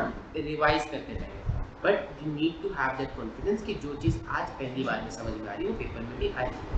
आप इतने डम नहीं हो सकता अपने आप को समझते। बाकी सब्जेक्ट्स में भी you need to trim down the question जो आप लास्ट डे पे करने वाले हो। आपको पता होना चाहिए कि लास्ट डे पे 1.5 दिन में मैं एक प्रैक्टिकली एक लिमिटेड अमाउंट ऑफ क्वेश्चन ही कर सकता हूँ, चाहे वो 10, 15, 20, 30, 50 मैक्स। ठीक है, आपने डिसाइड किया कि मैं 30 क्वेश्चन कर सकता हूँ, तो वो कौन से 30 क्वेश्चन होंगे आपको पहले पता होना चाहिए, वो आप लास्ट डे पे फिगर आउट नहीं करोगे। बाकी क्वेश्चंस आप काटोगे और सर अगर वो क्वेश्चन नहीं निकला तो अरे निकल जाएगा, जैसे क्लास में निकल रहा है, जैसे आज तक निकल रहा है, तो वहाँ पहली बार में निकल जाएगा। जो क्लास में पहली बार निकली है चीज वो वहाँ भी निकलेगी। यू नीड टू फोकस कि कौन सी चीजें नहीं निकलती थी उसको मैं एक बार पढ़ के जाऊँ, ताकि अगर वो पेपर में है तो एटलीस्ट मैं वो करूँ। बात समझ में आ रही है? ठीक है जी, यस। जो इसमें 10 चैप्टर है वही है और भी है? टोटल ऑडिट में 11 चैप्टर्स हैं, आपकी बुक में 8 चैप्टर्स हैं, एक और मॉड्यूल आपको मिलेगा। रिवीजन वीडियो में प्लीज ये सब बातें अभी मत करो, क्लास के बाद कर लेना। ऑडिट इज मैंडेटरी और वॉलेंटरी। ऑडिट मैंडेटरी है या वॉलेंटरी है? बताओ क्या बोला था? Not always legally mandatory. ठीक है जी, कुछ एंटिटीज हैं जैसे कंपनीज, उनको अपने अकाउंट्स ऑडिट कराने पड़ते हैं, कुछ को टैक्स लॉज के अंदर, क्योंकि एक सर्टेन स्पेसिफाइड लिमिट के ऊपर, सर्टेन थ्रेशोल्ड लिमिट के ऊपर उनकी इनकम चली जाती है। ठीक है जी, स्कूल्स वगैरह करा सकते हैं for the purpose of obtaining grant, लेकिन वो उनकी वॉलंटरी इच्छा है। ये कह रहा है कि मैंडेटरी तो नहीं है, लेकिन बहुत सारी एंटिटीज कराती है, क्योंकि there are some benefits of audit. वही वाले बेनिफिट्स जो कि हम पढ़ के आए, ये शेयर होल्डर को बेनिफिट होगा, मोरल चेक एक्ट करेगा, एक्सेट्रा एक्सेट्रा, ये सारे बेनिफिट्स हो सकते हैं। ठीक है जी, फिर ऑडिटर को कौन अपॉइंट करता है? एक शब्द में ओनर्स। ठीक है, या फिर कोई कॉन्स्टिट्यूशनल अथॉरिटी। कंपनी के केस में ओनर कौन? Share holders. फर्म के केस में, गवर्नमेंट कंपनी के केस में सीएजी अपॉइंट करेगा। ठीक है जी, और कभी कभी गवर्नमेंटल अथॉरिटीज जैसे कि इनकम टैक्स अथॉरिटीज, एनसीए से भी उनको लगता है कि भैया कुछ फ्रॉड हो रहा है, तो वो भी ऑडिटर को अपॉइंट कर सकती है। तो ऑडिटर रिपोर्ट किसको करेगा? To the person taking appointment, जिसने उसको एंगेज किया, जिसने उसको अपॉइंट किया उसको। कंपनीज के केस में शेयर होल्डर, फर्म के केस में पार्टनर्स। फिर है ऑडिटर की कुछ क्वालिटीज, मैंने आपको बताया था कुंडली के 36 गुण उन्होंने लिख रखे हैं। टैक्ट क्वेश्चन, यानी कि ध्यान से काम करे, समझदारी से काम करे, लोगों को ऑफेंड करे बिना बात करे, फर्मनेस, अपने डिसीजन पर अडिग रहे, टेम्पर अच्छा रखे, बात बात पे गुस्सा न करे, सच बोले, डिस्क्रिशन यानी कि अपनी जजमेंट का इस्तेमाल कर सके, इंडस्ट्री जजमेंट कि इस इंडस्ट्री में क्या होता है वो सब समझे, पेशेंस होना चाहिए, क्लियर हेडेडनेस, रिलायबिलिटी, ये कुछ क्वालिटीज हैं और भी होनी चाहिए। इन शॉर्ट सारी पर्सनल क्वालिटीज जो एक बिजनेसमैन के अंदर होती है वो एक गुड ऑडिटर के अंदर भी होनी चाहिए। फिर इन्होंने कुछ और बताई, जैसे कि शाइन ऑफ कल्चर होना चाहिए, highest degree of integrity plus independence होनी चाहिए, ऑडिटर भरोसे लायक आदमी हो, basic position of trust hold करता हो, बेसिक ह्यूमन क्वालिटीज होनी चाहिए, और साथ में प्रोफेशनल ट्रेनिंग और एजुकेशन तो होनी ही होनी चाहिए। उसको अकाउंटिंग की भी नॉलेज होनी चाहिए, तभी तो जाके वो ऑडिटर बन पाएगा। सही है जी, ये सारी क्वालिटीज ऑफ ऑडिटर हैं। क्वेश्चन नंबर 14,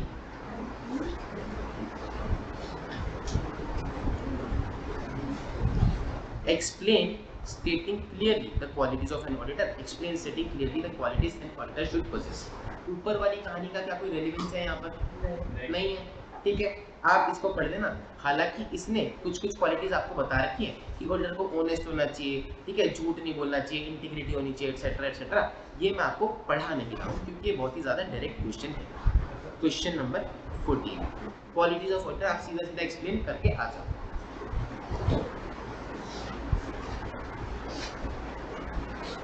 फिर उसने एक लाइन में कंक्लूजन दिया हुआ है कि ये जो लॉर्ड जस्टिस है, जो इन्होंने बोला है कि ऑनेस्ट होना चाहिए, झूठ नहीं बोलना चाहिए, ये बात ट्रू है। बस इसी तरह का कोई भी एक कंक्लूजन आप दे दोगे, क्वेश्चन में से कॉपी करोगे, language, fact of the case और कंक्लूजन की, खुद से बना के नहीं। सही है जी। फिर है meaning of assurance engagement, an engagement in which a practitioner expresses a conclusion ताकि सामने वाले का कॉन्फिडेंस बढ़ सके of the intended user other than the responsible party about the outcome of an evaluation of a subject matter against criteria। ये होता है meaning assurance engagement का, किसी का भी कॉन्फिडेंस बढ़ाना। सब्जेक्ट मैटर, क्राइटेरिया, ये सारी बातें समझ में आती है। सब्जेक्ट मैटर क्या होता है?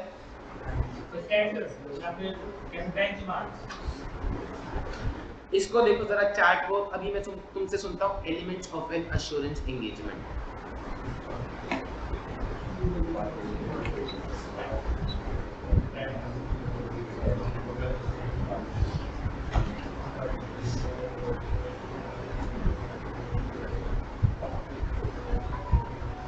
देख लिया? कितने एलिमेंट्स हैं? कौन से? Three party three party relationship, subject matter, समझ नहीं आया, suitable criteria,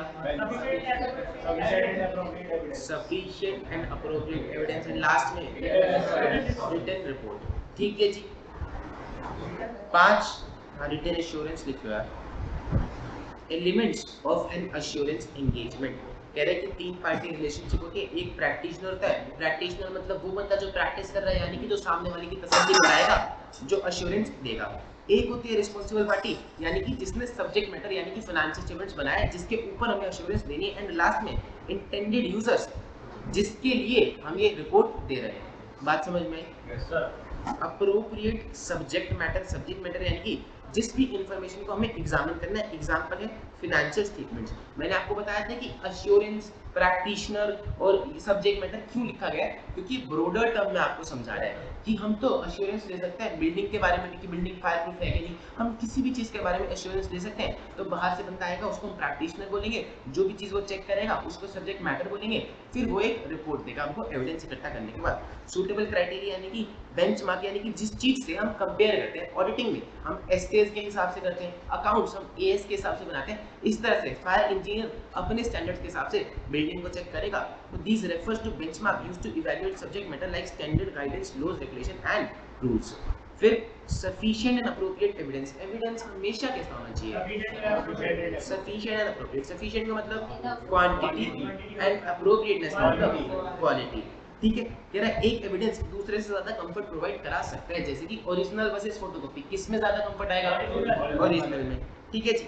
एक written assurance in appropriate form last में आपको देनी है, एक रिटन रिपोर्ट जिसमें एक कंक्लूजन लिखा होगा, जिसमें अश्योरेंस लिखी होगी। ठीक है जी। Audit versus review. रिव्यू क्या होता है? अच्छा रुक, कैसी अश्योरेंस मिलती है ऑडिट में और रिव्यू में? Lower level of assurance which is moderate level of, lower level of assurance than reasonable as compare to reasonable. ठीक है जी। फिर प्रोसीजर्स यहाँ पे कैसे होते हैं? इलैबोरेट एंड एक्सटेंसिव, यानी कि डिटेल में प्रोसीजर्स करते हैं ऑडिट में। वहाँ पे कैसे करते हैं? फ्यूअर प्रोसीजर्स, कम प्रोसीजर्स करते हैं, इसीलिए हम रीजनेबल अश्योरेंस नहीं ले पाते हैं। यहाँ पर रीजनेबल कंक्लूजन, यहाँ पर लिमिटेड कंक्लूजन। पर एविडेंस दोनों जगह कैसा होगा? Sufficient appropriate evidence, sufficient appropriate evidence. बात समझ में आ रही है?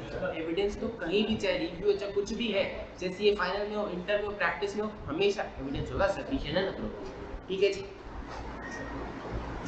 There is another kind of assurance जो कि हम देते हैं प्रोस्पेक्टिव फाइनेंशियल इंफॉर्मेशन पे, कल जो होने वाली इंफॉर्मेशन उसके बारे में। ठीक है जी। अब जो फिगर्स आज तक आई ही नहीं, उस पे एश्योरेंस कैसे देंगे? हम ये देखते हैं कि मैनेजमेंट की अजम्पशंस जो है वो रीजनेबल है कि नहीं।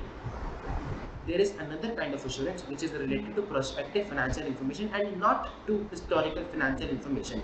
It may relate to providing assurance on internal controls. हम prospective financial information पे भी और entity के internal controls अच्छे हैं कि नहीं उस पे भी assurance दे सकते हैं। किस engagement में cover होता है? किस में? स्टैंडर्ड ऑफ अश्योरेंस एंगेजमेंट में ये वाली तरह की अश्योरेंस कवर की जाती है। ठीक है जी।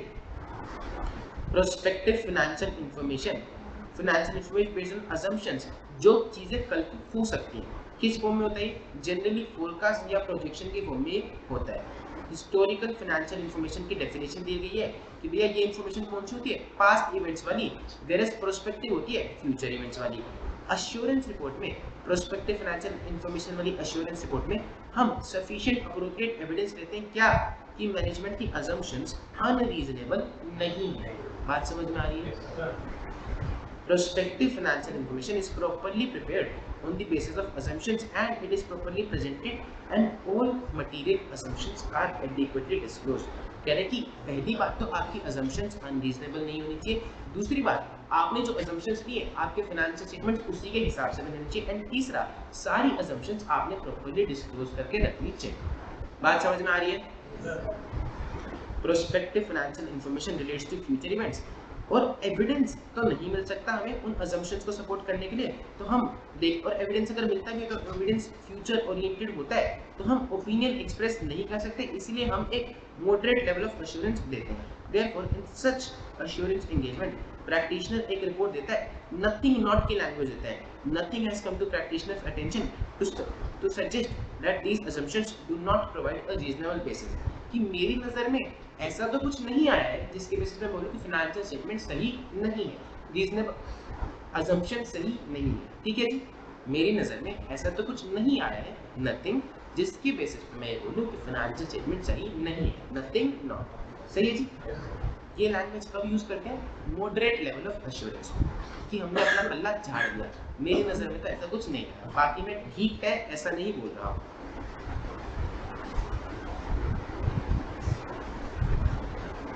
एक बार जरा क्वेश्चन देखो, question number 3।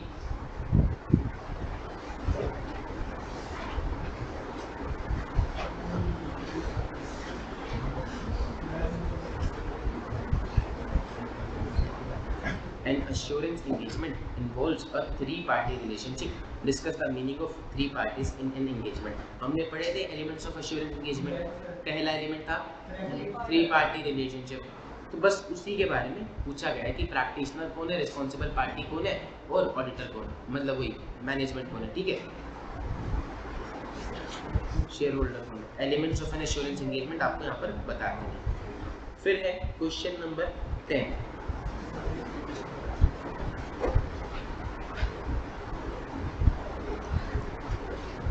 The management of Exotic Tours and Travels Limited requests its auditor to provide an assurance report on the financial information for first quarter of a year by skipping required detailed procedures. Can Raja and Company provide such a report? What would be the nature of such a report? Would it be necessary for them to obtain sufficient appropriate evidence? उन्होंने कहा है कि भैया detailed procedures मत करो, सिर्फ first quarter पे उनको, फर्स्ट क्वार्टर के लिए उनको रिपोर्ट दे दो।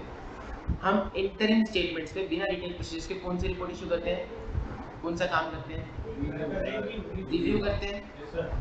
देखो जी, रिव्यू एंगेजमेंट के बारे में इसने बताया, review is a limited assurance engagement and involves a fewer procedures and gathers sufficient appropriate evidence on the basis of which limited conclusions can be drawn up. Raja and Company ऐसी report provide करा सकते हैं, review report, hence a report as requested by, किस nature में होगी, review के nature में, और उसके लिए एविडेंस तो उसको तभी भी सफिशिएंट अप्रोप्रिएट एविडेंस लेना पड़ेगा, ठीक है।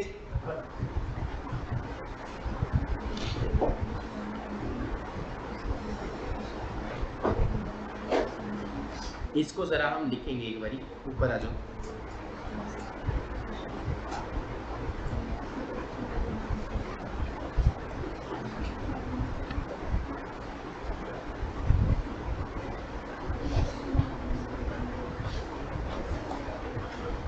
Company asks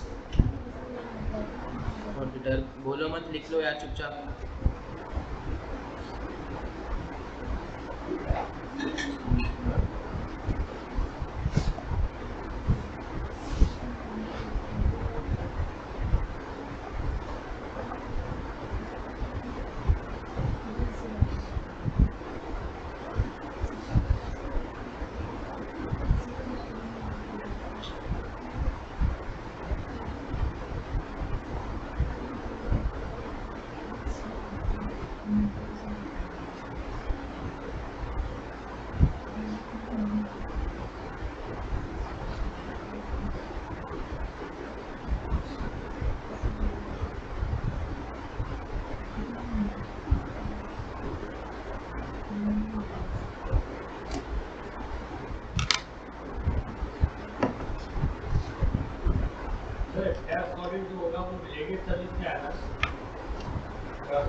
Yes.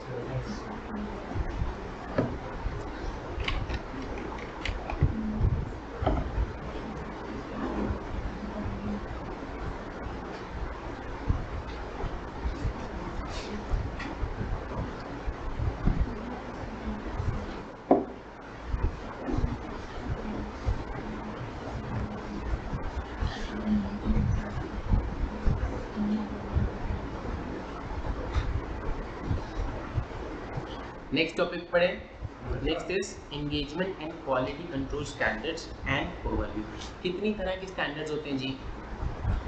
कितनी तरह के स्टैंडर्ड्स होते हैं? चार। कौन से चार? Standards on auditing, standards on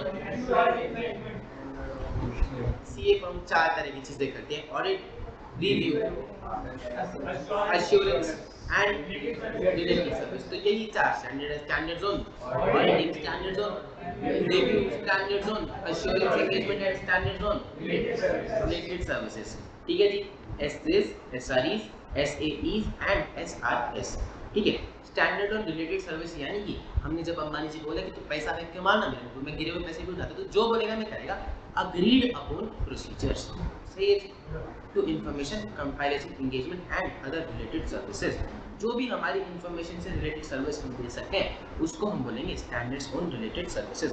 the purpose of these standards is to establish high quality standards and guidance in the areas of financial statement audit and in other type of assurance services. SAs कहाँ लगते हैं? Audit of financial statement में। है क्या ये? High quality benchmarks हैं जो auditors follow करते हैं while conducting the audit of financial statement. SS बहुत ही ज़्यादा वाइड स्पेक्ट्रम ऑफ इश्यूज पे फॉलो करे गए हैं, चाहे वो ऑब्जेक्टिव हो, चाहे वो डॉक्यूमेंटेशन हो, चाहे वो ऑडिट को प्लान करना हो, चाहे वो रिस्क को आइडेंटिफाई करके असेस करना हो, एंड लास्ट में चाहे वो ओपिनियन फॉर्म करना हो। और ये सारा ही हमारे सिलेबस का पार्ट है। ये कवर करते हैं सारे significant aspects of financial statements. फिर है standards on review engagement. SRE apply in the context of review. और रिव्यू क्या है? एक लिमिटेड अश्योरेंस एंगेजमेंट है। लिमिटेड का मतलब ये अश्योरेंस तो देता है पर ऑडिट से थोड़ी कम। रिव्यू में फ्यूअर प्रोसीजर्स इन्वॉल्व होते हैं, पर एविडेंस तो हमेशा रिव्यू में भी सफिशिएंट एंड अप्रोप्रिएट ही रहेगा। एग्जाम्पल दे रखे हैं SRE 2400, SRE 2410। Standard on assurance engagement. Assurance engagement क्या होता है कि हम अश्योरेंस देते हैं other than historical financial information. किस किस चीज़ों पे? बेसिकली या तो प्रोस्पेक्टिव फाइनेंशियल इंफॉर्मेशन पे या चाहे नॉन फाइनेंशियल मैटर्स पे, जैसे कि design and operations of internal control of an entity. यहाँ पर एग्जांपल दे रखे हैं SAE 3400, SAE 3420। ठीक है जी। And standard on related services की भैया हमने उसके साथ अग्री कर लिया कि जो तू बोलेगा वो मैं करूँगा। ठीक है, जैसे कि हम उसकी एक चीज़ बनवा सकते हैं, अकाउंट्स पेबल का बैलेंस, अकाउंट रिसीवेबल का बैलेंस, कुछ भी, सिर्फ एक चीज़ हमने बनवा दी। या फिर वो बोले कि सर पूरी फाइनेंशियल स्टेटमेंट्स बनवा दो, हम वो भी बनवा देंगे। या फिर बोले कि सर सिर्फ बैलेंस शीट, सिर्फ P&L बना दो, तो हम वो भी बनवा देंगे। बेसिकली वो कुछ भी बोले, जो भी हमने उससे अग्री किया वो आ जाएगा रिलेटेड सर्विसेज में। An engagement in which practitioner may be called upon to assist the management with the preparation and presentation of historical financial information without obtaining assurance. इस तरह की such type of compilation engagement fall in the category of related services. Management कह रही है कि sir हमारी financial statements आप ही बनवा दो, तो हम बनवाएंगे, कंपाइल करवाएंगे, तो उसको बोलेंगे रिलेटेड सर्विस। कंपाइल करना बेसिकली आज आप एंट्री डालते हो तो एंट्री जनरल से लेके लेजर से लेके ट्रायल से लेके P&L में अपने आप चली जाती है, तो आपको नहीं करना होता ये हाथ से बैठ के। लेकिन आपको नोट्स टू अकाउंट्स, केस के डिस्क्लोजर, ये सारी चीजें एक साथ कंपाइल करनी होती है, क्रॉस रेफरेंसिंग करनी होती है, उसको हम बोलते हैं कंपाइलेशन एंगेजमेंट। और इसमें प्रैक्टिशनर सीधा सीधा साफ साफ बताता है, रिपोर्ट इशू करते हैं कि भैया ये कोई अश्योरेंस एंगेजमेंट नहीं है और हम कोई ओपिनियन नहीं दे रहे, no opinion is being expressed. इस लाइन को भी आप प्लीज मार्क कर लो, MCQ में पूछ सकता है। Example of SRS 4400, SRS 4410। ठीक है जी। इन सभी स्टैंडर्ड्स को हम क्या बोलते हैं? एंगेजमेंट स्टैंडर्ड्स बोल देते हैं कलेक्टिवली। और ये कौन इशू करता है? Council of ICAI। कोई और दिक्कत परेशानी? पढ़ के देखते हैं question number 20।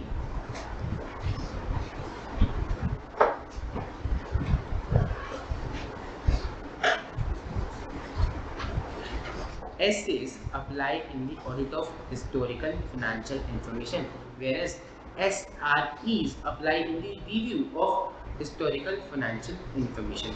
Explain in detail by giving example. तो SAs के बारे में बताना है और रिव्यू एंगेजमेंट SREs के बारे में बताना है और साथ में एग्जाम्पल्स भी देने हैं। देखो इसने एग्जाम्पल दिए होंगे नीचे। एग्जाम्पल ऑफ SAs दे रखे हैं इसने एंड एग्जाम्पल ऑफ SREs दे रखे हैं। इसलिए मैंने आपको पहले भी कहा था कि याद करने आपको पूछ सकता है आपसे। ठीक है जी। सेम सेम यहाँ से आप बता सकते हो। पढ़ने की जरूरत है क्या हमको इसको? अभी पढ़ के आए हैं, ठीक है जी। और इसने भी लैंग्वेज सेम ही लिख रखी है, अलग अलग नहीं लिख रखी है। फिर है क्वेश्चन नंबर 2।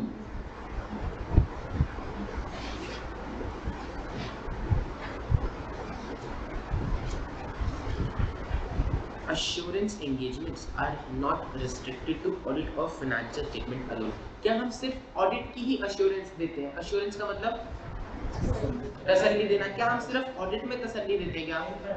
क्या हम रिव्यू में अश्योरेंस देते हैं? क्या हम प्रोस्पेक्टिव फाइनेंशियल इंफॉर्मेशन की अश्योरेंस देते हैं?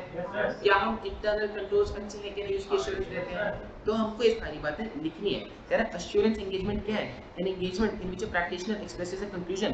पहले इसने पूरी डेफिनेशन दे दी। To enhance the degree of confidence other than the responsible party. Elements of assurance engagement के ऊपर था ये हमारा टॉपिक अश्योरेंस एंगेजमेंट, और ये वहां से डेफिनेशन इसने यूक्यू उठा रखी है। फिर वो कह रहा है कि इसका स्कोप रिस्ट्रिक्टेड नहीं होता है to only audit but extends to examination prospective financial information also internal control also. फिर इसने एग्जांपल दे रखे हैं, कह रहा ऑडिट भी करते हैं, रिव्यू भी करते हैं, प्रोस्पेक्टिव पे भी देते हैं और कंट्रोल्स पे भी हम अश्योरेंस दे देते हैं। चारों चीजों के इसने एग्जांपल लिखे हैं। Everybody clear?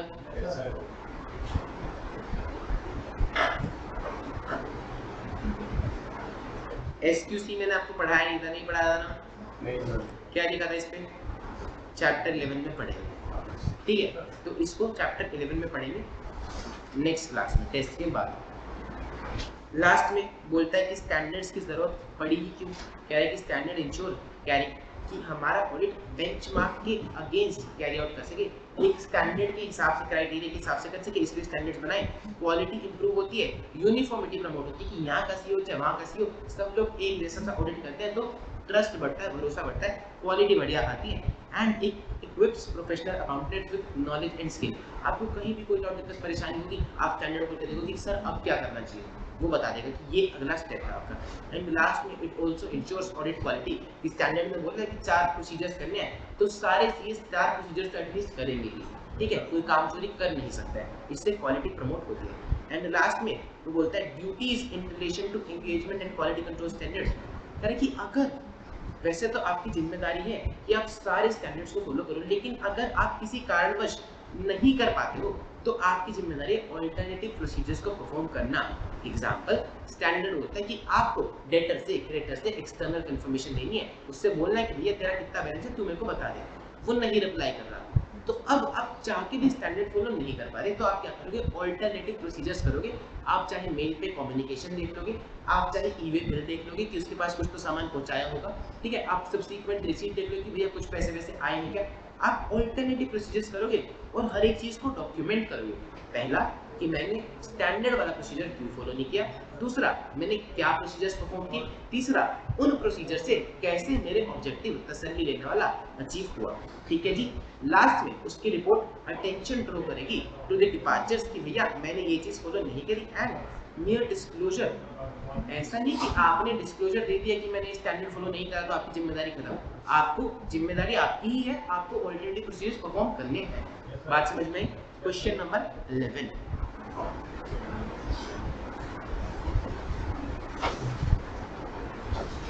CA P Babu is conducting audit of financial statements of Quick Buy Private Limited. He was not able to obtain external confirmation from certain debtors due to practical difficulties and peculiar gain circumstances. However, such a procedure is mandated by one of the SS कि भैया उसको debtor से confirmation लेनी थी लेकिन वो नहीं ले पा रहा है, लेकिन एस से तो बोलता है कि आपको लेनी ही है। अब जब वो कंफर्मेशन नहीं ले पा रहा था तो उसने डिटेल्स पे रिलाई कर लिया कि भैया इनवॉइसेस दिखा दो, ई-वे बिल दिखा दो, पेमेंट्स ट्रेस कर ली, बैंक अकाउंट ट्रेस कर लिया और अब वो रीजनेबली सेटिस्फाइड है। तो is there any other reporting duty cast on him relating to not following a mandated procedure? तो उसकी ड्यूटी क्या है? उसकी ड्यूटी अब ये है, ड्यूटी ये है उसकी कि भैया वो सब सारी चीज़ों को डॉक्यूमेंट कर लेगा। देखो जी, duties in relation to engagement quality control standards, ठीक है, यहाँ पर हम लिख भी लेंगे। Question 11,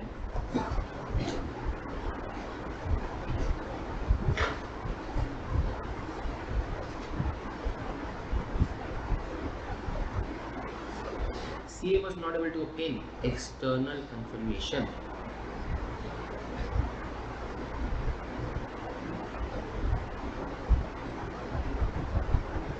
He relies invoices,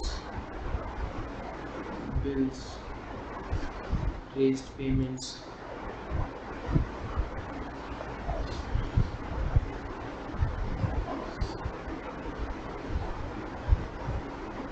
confirmation is mandated by essays. confirmation तो चाहिए ही थी, तो अब उसने प्रोसीजर कर लिए, रीजनेबली सेटिस्फाई है।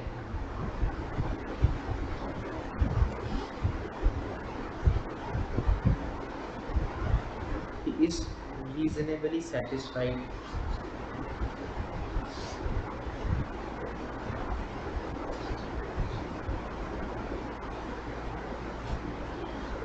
तो हमको क्या बताना है, other reporting duty upon him to not following a mandatory procedure. Explain other reporting duty cast upon him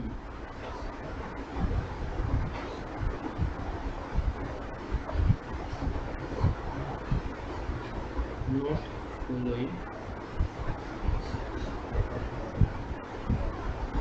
mandated procedures. ठीक है जी, उसको बताने की, आपको बताने की उसकी और क्या ड्यूटी है। तो हमने यहाँ पर पढ़ लिया कि उसकी ये सारी ड्यूटी है कि उसको डॉक्यूमेंट करना, alternative procedure, reason for departure, attention draw करनी है, और आपको बता देना है कि मेयर डिस्क्लोजर से उसकी जिम्मेदारियाँ खत्म नहीं हो जाती हैं। बात समझ में आ रही है? चैप्टर 1 में आपका कोई और क्वेश्चन है क्या?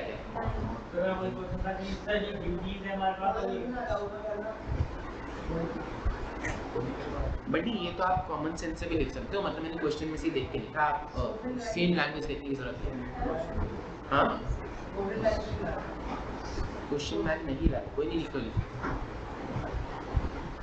हाँ जी, मेरा डाउट था कि हमारी रिस्पांसिबिलिटी है और स्कोप है वो तो सेम है क्या? मतलब हमारी रिस्पांसिबिलिटी ऑडिटर की रिस्पांसिबिलिटी, जैसे कि क्वेश्चन आया था कि आपको डिस्कस है रिस्पांसिबिलिटी ऑफ ऑडिटर की क्या इस रिस्पेक्ट में हो सकती है। Discuss the duties of the auditor को आया था, तो उसने लिखा था कि वो ड्यूटी ऑफ ऑडिटर से आप नहीं बताओगे कि स्कोप है, पर उसने लिखा था कि अकाउंटिंग पॉलिसीज के रिलेशन में उसकी क्या ड्यूटी बनती है। तो हमने वो अकाउंटिंग पॉलिसी से शब्द उठाया है और इसलिए हमने वहाँ पे स्कोप में लिखा है। ठीक है जी, हाँ, अकाउंटिंग पॉलिसी है, क्योंकि वहाँ पर बात करेंगे ये स्पेसिफिकली ये अकाउंटिंग पॉलिसी का सिलेक्शन और कंसिस्टेंट एप्लीकेशन देखेगा। दूसरा क्वेश्चन भी यही पूछता है कि मैनेजमेंट की अकाउंटिंग पॉलिसीज और सीए क्या करें, दो सिलेक्शन और कंसिस्टेंट एप्लीकेशन देखेगा। क्योंकि मॉड्यूल में एक क्वेश्चन था तो मेरे को ये सब दिक्कत आई थी। हाँ, क्वेश्चन बैंक में मॉड्यूल के सारे क्वेश्चंस हैं A to Z। ठीक है, तो मॉड्यूल अब आपको अलग से रेफर करने की जरूरत नहीं है। किसी को कोई भी और दिक्कत परेशानी चैप्टर 1 में, कल टेस्ट में आप कितने नंबर एम कर सकते हो तुम लोग? पढ़ोगे घर जाके? 20 से 20। क्वेश्चन 9 रहेगा हमारा, अभी कर लेते हैं क्वेश्चन 9 में। देख लो अभी कोई क्वेश्चन रह गया क्या?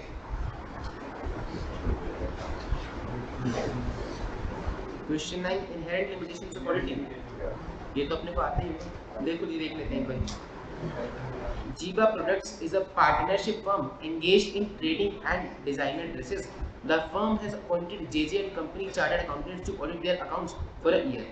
Auditors were satisfied, control system बढ़िया है, required procedures करे, verification करी, sample checking करी, bills trace करे, वो सब चीज़ों में satisfied थे और उन्होंने अपनी opinion दे दी।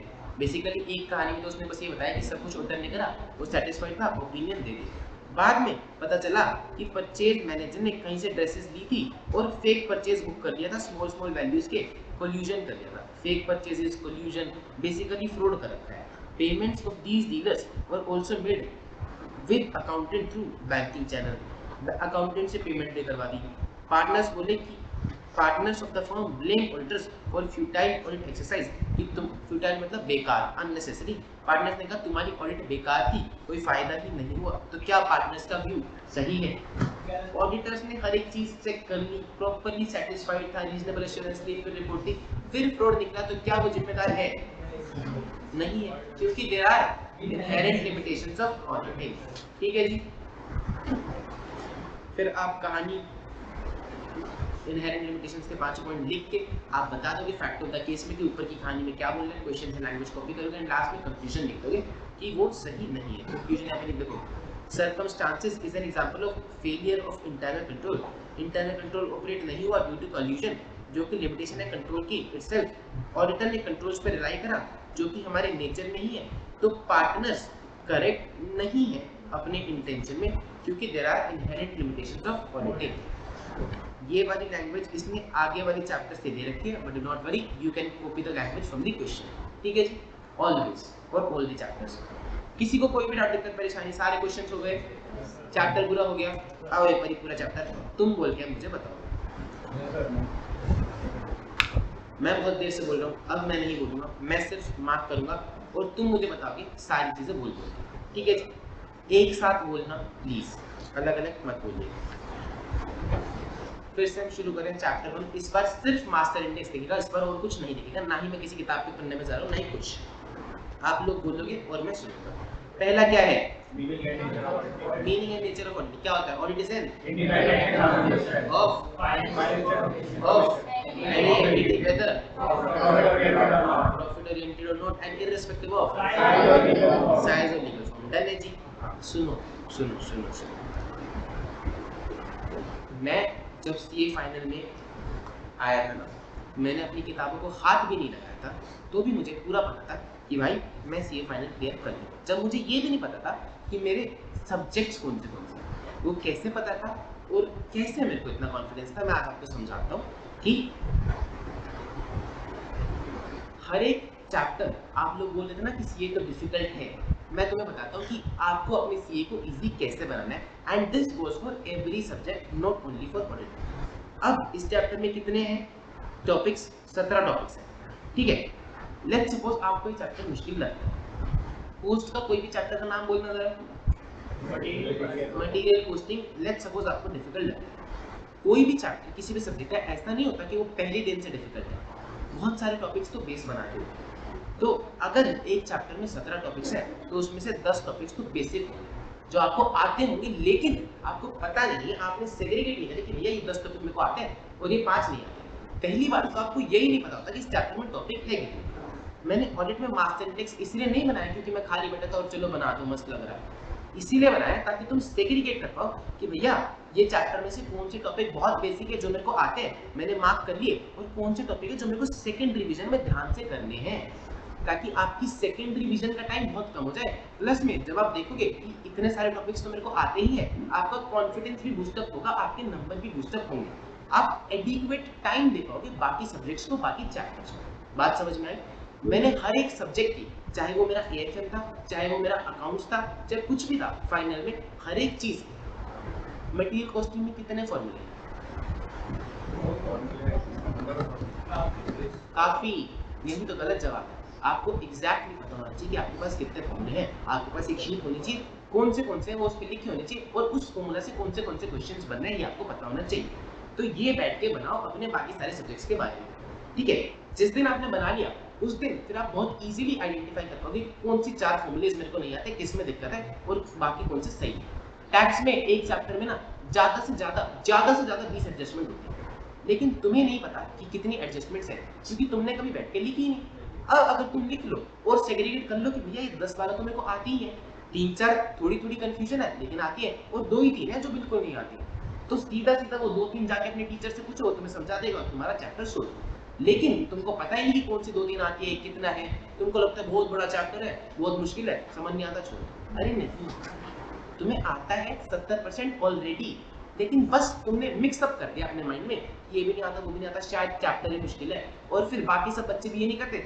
हाँ, दोस्त भी कह रहा है चैप्टर मुश्किल है, टीचर ने तो पहले कहा ही था कि बच्चों को चैप्टर मुश्किल लगता है, तो चलो छोड़ ही देते। तुम्हें 70% तो वो चैप्टर आता ही है, पर तुमने अपने दिमाग को बता ही रखा कि भैया ये 3 चीजें नहीं आती, तो तुम्हें मिक्सअप हो गया। तो बैठ के सेग्रीगेट करो, रिवीजन का टाइम कम होगा, कॉन्फिडेंस बहुत ज्यादा बढ़ेगा, और उस दिन तुम खुद बोल पाओगे कि भैया मैं बन जाऊंगा, क्योंकि तुम्हें पता रहेगा कि मैं क्या कर रहा हूँ। आपको ये नहीं देखना पड़ेगा कि कोई टीचर इंपॉर्टेंट क्वेश्चन दे दे, तुम्हें पता रहेगा कि मेरे को क्या रिवाइज करना है, मेरे को क्या आता है क्या नहीं आता। Important questions ABC analysis is nonsense, everything is nonsense. आपको टीचर नहीं बता सकता है कि कौन सा इंपॉर्टेंट क्वेश्चन है। अगर ABC एनालिसिस चल रहा है मार्केट में, हर साल चल रहा है, पिछले 10 साल से चल रहा है, पर पिछले 10 साल से रिजल्ट तो 15 का 15% ही है, वो तो नहीं रहा 50%। बच्चे करके जा रहे हैं, ए कैटेगरी हो रहे पास नहीं हो रहे ना।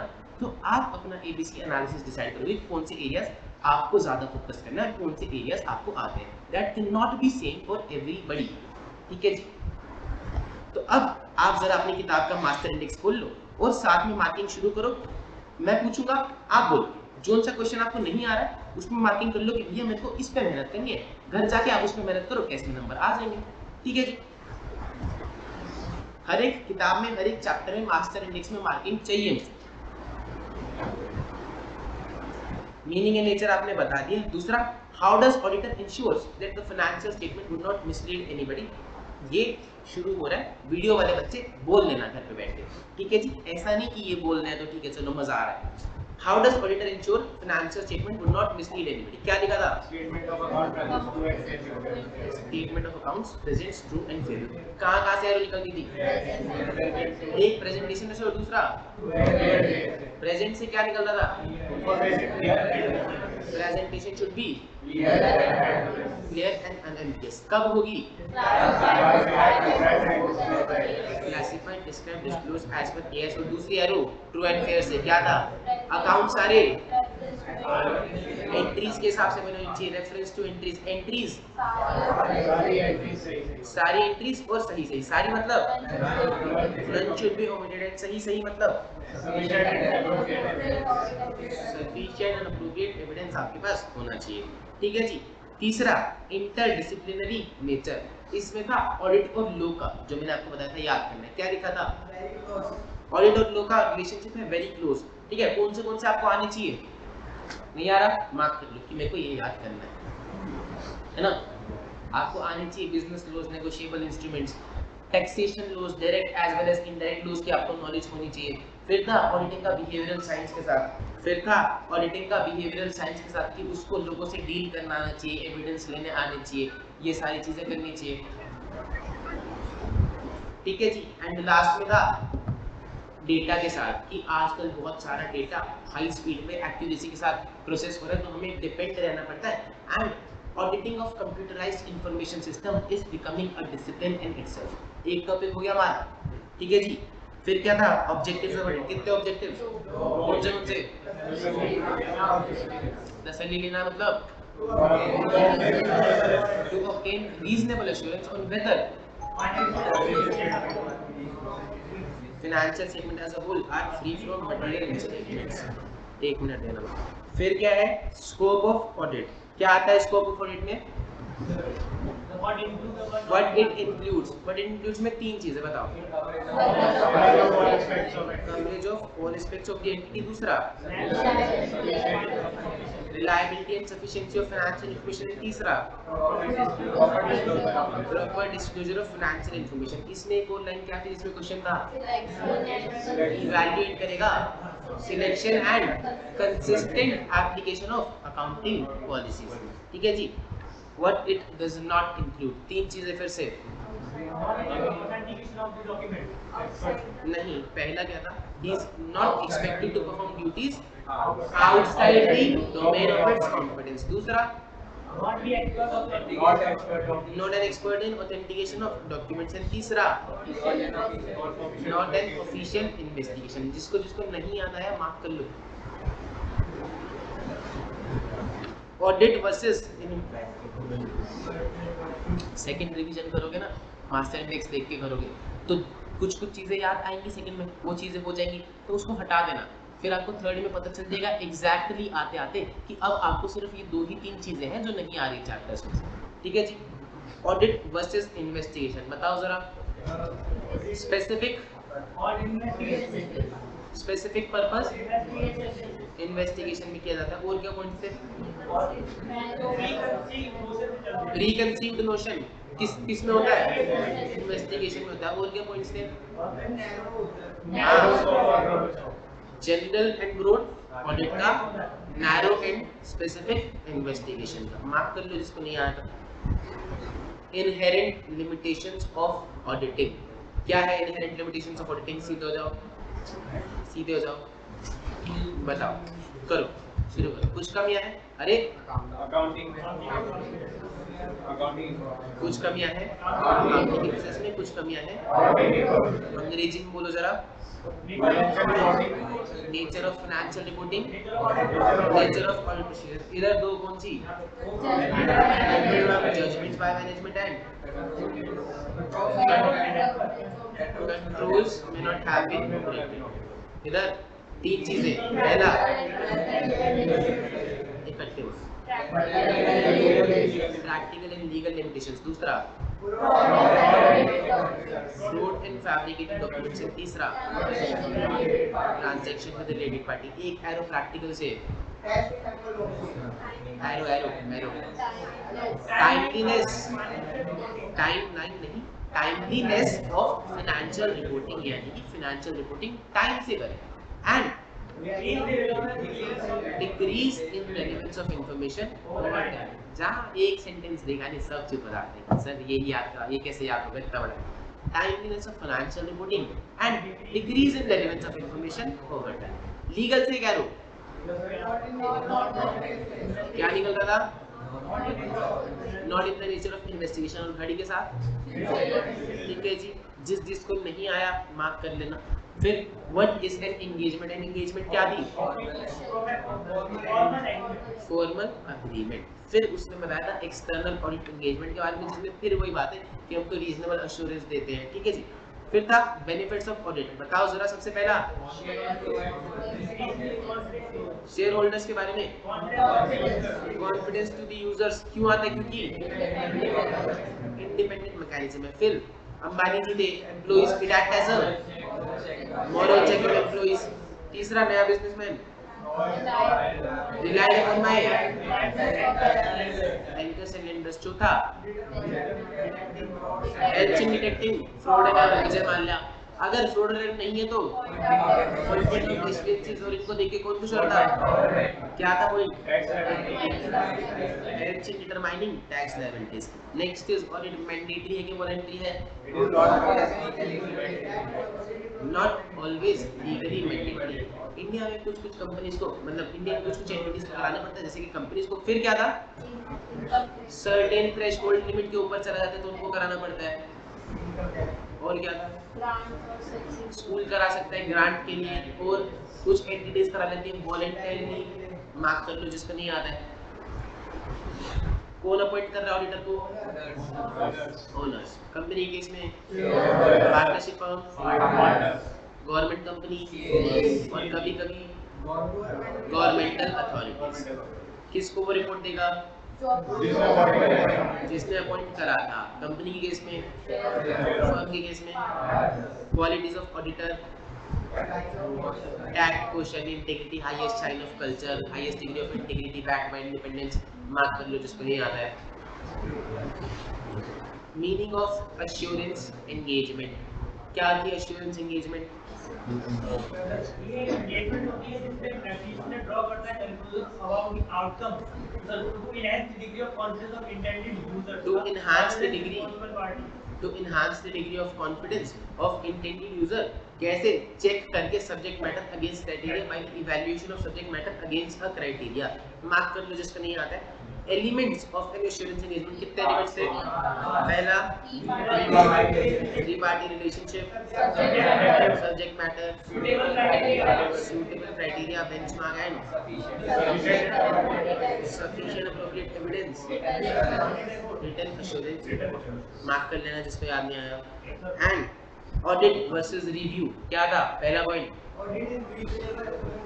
ऑडिट में रीजनेबल एश्योरेंस, रिव्यू में मॉडरेट लेवल ऑफ एश्योरेंस नहीं लिखा है, लिखा है lower level as compare to reasonable. ठीक है। दूसरा procedures, elaborate and extensive procedures किसमें? और दूसरे में प्योर प्रोसीजर्स। कंक्लूजन रीजनेबल, और दूसरे में लिमिटेड कंक्लूजन। एंड एविडेंस, और दूसरे में सफिशिएंट एंड एप्रोप्रिएट। ठीक है जी। फिर है engagement quality control standards and overview. SCS के बारे में हमने पढ़ा था, क्या था? हाई क्वालिटी बेंचमार्क है जिसके बेसिस पे ऑडिटर ऑडिट करता है। एससीएस के कुछ एग्जांपल दिए गए थे। SCS have been issued on a wide spectrum of issues, चाहे वो ऑब्जेक्टिव हो, चाहे वो डॉक्यूमेंटेशन हो, चाहे वो कुछ भी हो, हर एक चीज, चाहे वो फॉर्मिंग एन ओपिनियन हो, चाहे वो असेसिंग द रिस्क हो। एसआरई क्या होता है? Review engagement. Review is a assurance engagement provides lower level as compared to audit। ठीक है जी, मार्क कर लो जिसको याद नहीं आ रहा है। स्टैंडर्ड ऑन अश्योरेंस एंगेजमेंट किन दो चीजों पे? Very nice. Prospective financial information and internal controls के ऊपर, नॉन फाइनेंशियल इंफॉर्मेशन के ऊपर भी दे देता है। स्टैंडर्ड ऑन रिलेटेड सर्विसेज क्या था keywords? agreed upon procedures, agreed upon procedures। ठीक है जी, जो वो बोलेगा हम वो कर लेंगे, उसके हिसाब से एक रिपोर्ट देंगे। इसमें क्या बताएंगे स्पेसिफिकली लिख के?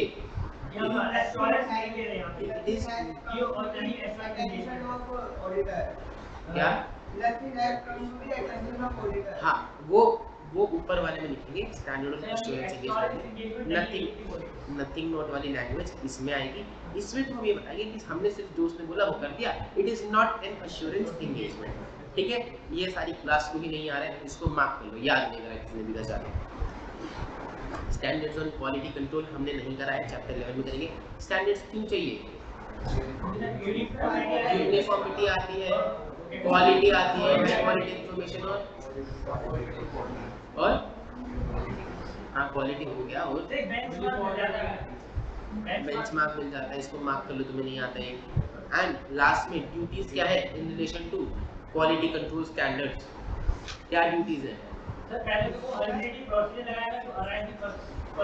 पहली ड्यूटी है कि जो लिखा है उसको लगाए, सारे प्रोसीजर्स जैसे जैसे एसएस होते हैं वो लगाए। अगर नहीं लगा पा रहे ड्यू टू एनी सर्कमस्टेंसेस तो फिर अल्टरनेटिव प्रोसीजर्स लगाए। अब अल्टरनेटिव प्रोसीजर्स लगा के फिर वो देखेगा कि सफिशिएंट एप्रोप्रिएट एविडेंस मिल गया कि नहीं, डिस्क्लोजर देगा और डॉक्यूमेंट करेगा क्या क्या कि मैंने क्यों नहीं परफॉर्म किया स्टैंडर्ड वाला प्रोसीजर, अल्टरनेटिव क्या किया है, एश्योरेंस मिल गई है, तीनों चीजें डॉक्यूमेंट करेगा। इतनी ही उसकी ड्यूटीज है। ठीक है जी, मार्क कर लो जिसको ये नहीं आ रहा। कितने टॉपिक्स मार्क हुए? कितने मार्क हुए मैडम? मुस्कान 6 वंशज कितने? 4 6 4 कितने मार्क हुए टॉपिक? आपके कितने मार्क हुए टॉपिक? हाँ 2 टॉपिक्स। सर कितने टॉपिक्स मार्क हुए? 5। Rohit 6 5 6 4 topics out of 17 topics. 17 में से 5 और 6 का एवरेज निकल रहा है, और वो भी ऐसा नहीं कि तुमको समझ नहीं आ रहा है, तुमने अभी बस घर जाके याद नहीं, जो कि आज तुम कर लो तो बहुत इजी है। 17 के 17 टॉपिक्स कल तुम करके आ सकते हो, सारा पेपर इसी में से आता है, कोई भी आउट ऑफ सिलेबस चीज नहीं है। ठीक है जी, क्या हम छुट्टी करें? ओह मैं भूल गया, केस स्टडीज करानी थी, करा लेते हैं कोई बात नहीं, है ना। 10 ही मिनट लगेंगे, 3 केस स्टडीज है, वो तीनों ही करा देगा।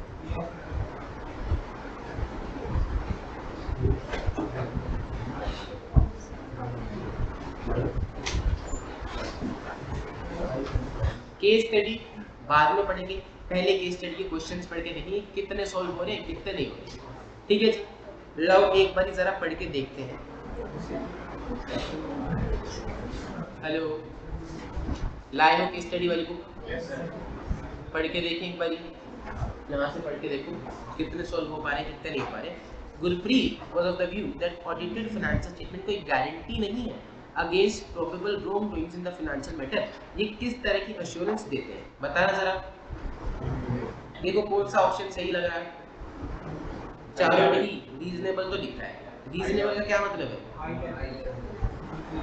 कौन सा ऑप्शन है? High level of assurance. ठीक है जी, इजी था, बिना केस स्टडी के होगा। फिर अगला, Rohit added that the auditor can force an employ to provide required information. कर सकता है क्या? नहीं। कौन सा ऑप्शन आएगा? सी आएगा। सी आंसर कि वो फोर्स तो नहीं कर सकता, वो सिर्फ रिक्वेस्ट कर सकता है for providing him with necessary information and documents but it can not be forced by him. ठीक है जी। अली had listed in one of the classes की ऑडिट में सारे एस्पेक्ट्स कवर होते हैं और each and every transaction verify करी जाती है। ईच एंड एवरी करी जाती है क्या? सैंपल बेसिस पे करते हैं। गोरेटी कह रही है, सही कह रहा है भाई, ईच एंड एवरी ट्रांजैक्शंस करी जाती है और इसके अलावा इसका मतलब है कि ऑडिट प्रॉपर्ली ऑर्गेनाइज होता है, सारे एस्पेक्ट्स कवर करता है। तो कौन सी स्टेटमेंट अप्रोप्रिएट? दोनों की ही गलत है क्योंकि दोनों ही कह रहे हैं कि each and every transaction check करी जाती है। सही है।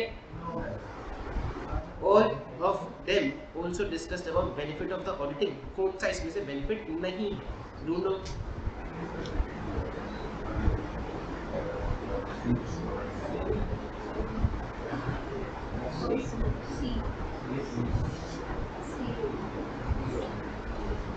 एरर डिस्कवर किए जा सकते हैं, फ्यूचर इवेंट्स। हेलो सी क्या बोल रहा है कि कौन सा बेनिफिट नहीं है? Since auditing is connected to future events, audited information can be easily relied upon by user. क्या हम फ्यूचर इवेंट्स का ऑडिट करते हैं?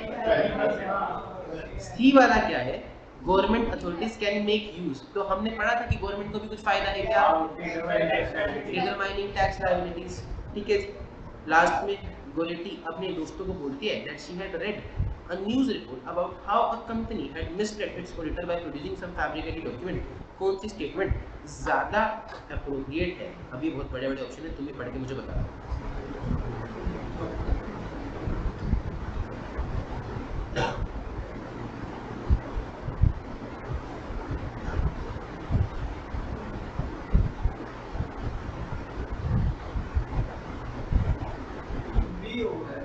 पढ़ तो लो, पूरा तो पढ़ लो।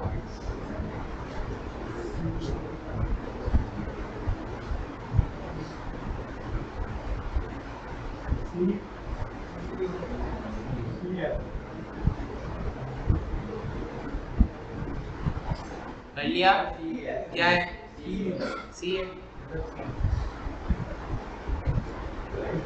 पूरी केस स्टडी खत्म होगी, पढ़ने की जरूरत नहीं पड़ी। ठीक है जी।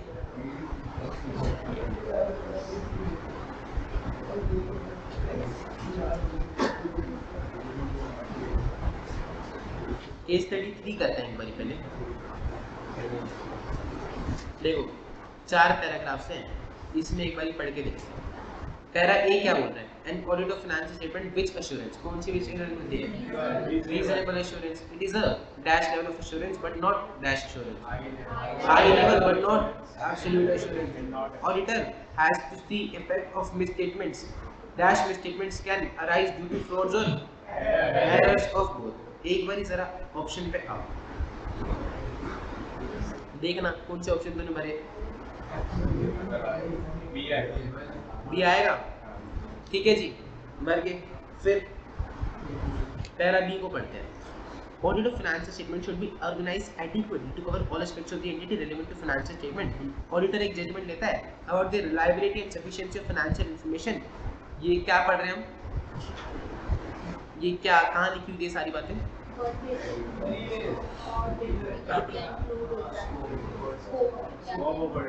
स्कोप ऑफ ऑडिट में क्या ऑडिट इंक्लूड्स में। ठीक है जी। He also carried out appropriate tests and procedures due to professional training and knowledge acquired by auditor। He can authenticate genuineness। क्या वो genuineness authenticate कर सकता है? However, he is not expected to perform duties which fall outside the domain of its competence। He is not an official investigator। After reading para B, which of the following statement is false as regard to scope of audit? जरा देखना।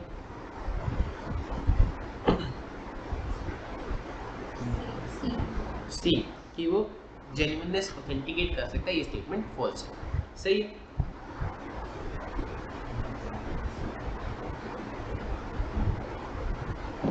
The process of audit suffers from certain inbuilt limitation। Inherent limitations of audit may arise due to the nature of financial reporting, nature of audit procedures, and need to strike a balance between reliability of information and cost of obtaining it। Information being relied cannot lose its reliability due to historical nature of information। However, future events exist future events entity को adversely affect कर सकते हैं, which statements need to be corrected regarding inherent limitations. बताना।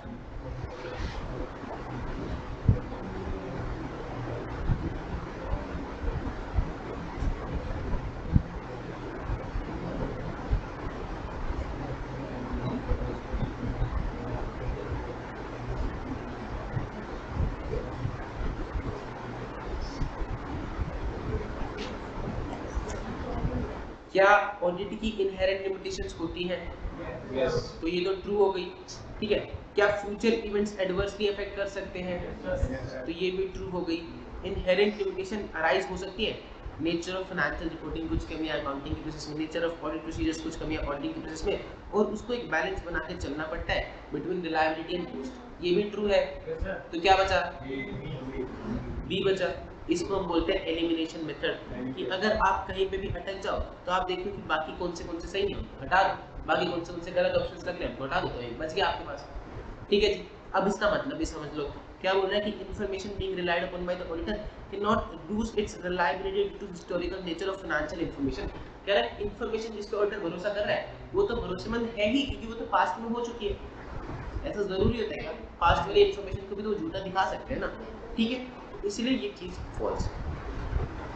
Guarantee states that the audit provide advantages of considerable value to enterprise, which of one is not an advantage. कौन सी advantage नहीं?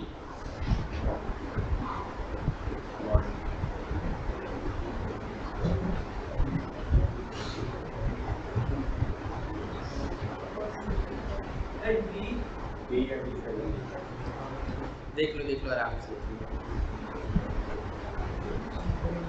अब सुनो, zone से MCQs गलत आ रहे हैं उन पे स्टार मार्क कर लो, ताकि तुम लास्ट में उनको रिविजिट कर सको बाद में।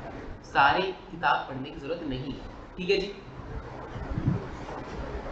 और एमसीक्यू बुक में भी एक पेज दिया हुआ है खाली करके, जिसमें आप लिख सकते हो कि भैया ये ट्रिकी लाइन थी, ये मेरे को मुश्किल लगी और इसका ये आंसर आना चाहिए। तो आप पेपर से पहले सिर्फ उन 11 पेजेस को पढ़ के जाओगे, ना कि ये 200 पेज की एमसीक्यू बुक को, ना कि वो 200 पेज की क्वेश्चन में। बात समझ में आ रही है? तो उसको फिल कर लें। वो मैं नहीं लिखवा सकता, क्योंकि मुझे नहीं पता कि तुम्हें कौन सी चीज समझ में आ रही है, कौन सी नहीं। वो तुम्हारी इंडिविजुअल नहीं समझ में आई है, लो पढ़ा। तो मोरल चेक होता है क्या? नहीं, मोरल चेक एक्ट नहीं करता, होता होता है ना, ठीक है। दूसरा कह रहे हैं it act as an appraisal function. Appraisal function क्या होता है कि आप चेक करते हो बेसिकली कि तेरे को कितना बोनस मिलना चाहिए, तो तूने कितना काम किया। तो जब ऑडिट में ऑडिटर आता है, प्रोडक्शन के रिकॉर्ड्स देखता है, हमने पढ़ा था, है ना, वो कब आया, अटेंडेंस के रिकॉर्ड्स, प्रोडक्शन के रिकॉर्ड, उसने क्या बनाया, तो वो उसके साथ देख सकते हैं कि भैया ये सही रिकॉर्ड्स है और इसके बेसिस पे तेरे को क्या मिलना चाहिए, ठीक है। तीसरा, its chief advantage lies in safeguarding financial interest of management. क्या मैनेजमेंट का फाइनेंशियल इंटरेस्ट सेफगार्ड करता है कि शेयर होल्डर का? शेयर होल्डर का। तो ये आपका आंसर है। एंड लास्ट में, it is useful for settling trade disputes for higher wages और बोन्स। जब वो एम्प्लॉइज के लिए एज एन अप्रेजल फंक्शन काम कर रहे हैं, तो वेजेस के लिए भी लेबर क्लास भी आएगी, सर हम इतने दिन आए थे, हमने इतने घंटे काम किया था, तो उसके लिए भी हम ऑडिटेड रिपोर्ट्स देख सकते हैं डिटरमाइन करने के लिए कि इनका कितना बोनस बनता है, इनके कितने पैसे बनते हैं, ठीक है जी। समझ में आ गया? इसको लिख लेना अपने खाली वाले पेज पे। देखो आगे पीछे कहीं तो एक खाली पेज होगा, सबसे शुरू में होगा शायद, कि लास्ट में मतलब चैप्टर के लास्ट में। Para D states that audit can be of considerable value even to those enterprises जहाँ पर ये compulsory नहीं है। Which of the following statement is correct? कौन सी statement correct है जरा बताना।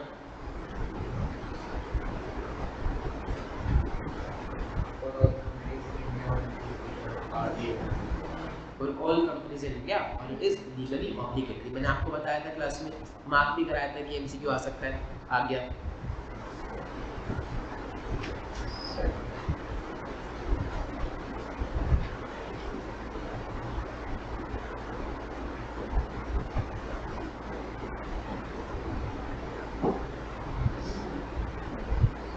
कोई केस स्टडी सुनो। अब ये केस स्टडी थोड़ी सी ट्रिकी है, पर इतनी भी कोई ज़्यादा मुश्किल नहीं है, हम आराम से इसको कवर कर लेंगे। Me and You Private Limited has been newly incorporated. इस कंपनी का प्लांट रिसेंटली स्टार्ट हुआ था बैंक से लोन लेके। उन्होंने परचेज करी machinery, company working capital credit facilities भी ले रखी है बैंक से कि भैया ओवरड्राफ्ट दे दो, कैश क्रेडिट लिमिट दे दो, ताकि उसकी day to day capital requirements पूरी हो जाए, जैसे कि रॉ मटेरियल खरीदना, लेबर की पेमेंट करना। लेकिन सिर्फ 6 महीने में कंपनी को लग रहा है कि भैया वर्किंग कैपिटल लिमिट एडिक्वेट नहीं है, पैसा थोड़ा सा और चाहिए। तो मैनेजमेंट बैंक के पास गई कि बैंक जी लिमिट बढ़ा दो। बैंक कह रहा है कि आपको आधे साल की फाइनेंशियल स्टेटमेंट्स और एक रिपोर्ट जिसमें ऑडिटर ने अश्योरेंस दे रखी हो, सीए ने अश्योरेंस दे रखी हो, वो आपको देनी, क्योंकि ऑडिट तो अभी बहुत दूर है, 6 महीने आपको हुए हैं। It is to also require projected financial statement for coming years with a report from CA providing assurance regarding these projections. कह रहा है प्रोजेक्शन भी बना के लाना और CA से रीजनेबल एश्योरेंस देना, CA से एश्योरेंस लेके आना उस प्रोजेक्शन में। मैनेजमेंट ने CAP को बुलाया जो कि क्वालिफाइड करा है और प्रैक्टिस करनी शुरू करी है। रिपोर्ट दी, reports providing assurance for half yearly results and projected financial statement are sold from CAP। कह रहा है सर आप प्रोजेक्शन बना दो और आप एश्योरेंस दे दो। Management provides necessary information reports to him. Assume अगर कंपनी ने सिर्फ ट्रायल बैलेंस दिया, फाइनेंशियल स्टेटमेंट प्रिलिमिनरी फॉर्म में दिए और उसको बोला कि सर अकाउंट्स भी बना लो और उसी अकाउंट्स पे एश्योरेंस भी दे दो, तो क्या कर पाएगा? क्या वो नहीं कर पाएगा। अकाउंट्स अभी बने नहीं, कंपाइल करनी पड़ेगी। क्या अकाउंट्स बना के उस पे एश्योरेंस दे पाएगा? नहीं। तो वो एक काम कर पाएगा। अब एक काम कौन सा करेगा? या तो ऑडिट करेगा या तो अकाउंट्स बनेगा, लेकिन वो करेगा क्या? पहले अकाउंट्स ही नहीं बनेगा तो पहले तो अकाउंट्स बनाएगा ना। तो जब वो अकाउंट्स बनाएगा तो वो एक रिपोर्ट इशू करेगा स्टैंडर्ड ऑन रिलेटेड सर्विसेज वाली कि भैया ये एक कंपाइलेशन रिपोर्ट है, मैंने कंपाइलेशन करी है, कोई ओपिनियन एक्सप्रेस नहीं करी। ठीक है जी। CAP को रिपोर्ट्स दे दी इन्होंने along with accounting reports for relevant half year to CAP and request him to provide duly signed financial statement with a report for mutually agreed financial fees. Question: Management of a company has engaged CAP to issue duly signed half yearly report. Which of the following standard issued by ICAI are relevant for CAP? कह रहे कि management ने बोला कि आप duly signed report दे दें, लेकिन क्या वो रिपोर्ट दे पाएगा? नहीं। रिपोर्ट तो देगा, पर कौन सी देगा? कंपाइलेशन रिपोर्ट वो देगा। ठीक है, कंपाइलेशन रिपोर्ट के ऊपर कौन से स्टैंडर्ड्स लगते हैं? Standards on related services. देखो जी, स्टैंडर्ड ऑन रिलेटेड सर्विसेज यहाँ पर उसके ऊपर लगेगा। ठीक है, फिर इस स्टेटमेंट में कौन सी चीज सबसे ज्यादा अप्रोप्रिएट है? पढ़ के देखो एक बारी।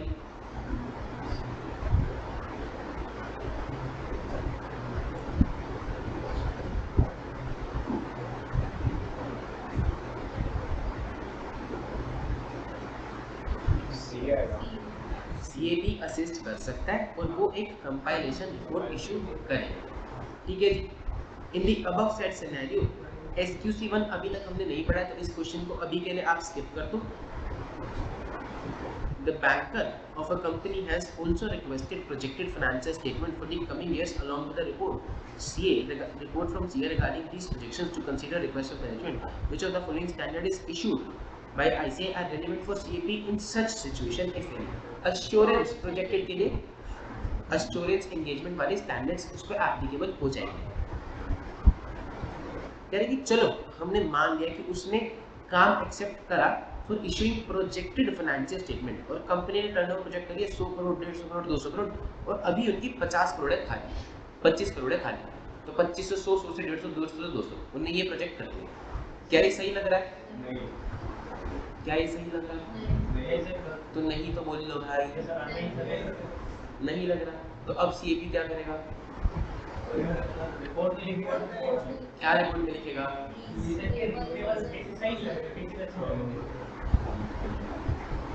क्या पढ़ा था हमने? अगर प्रोस्पेक्टिव फाइनेंशियल इंफॉर्मेशन है तो क्या हम एविडेंस ले सकते हैं? किस चीज का? अजम्पशंस हम देखेंगे कि रीजनेबल है कि नहीं। अब एक बार जरा आंसर पढ़ के देखो।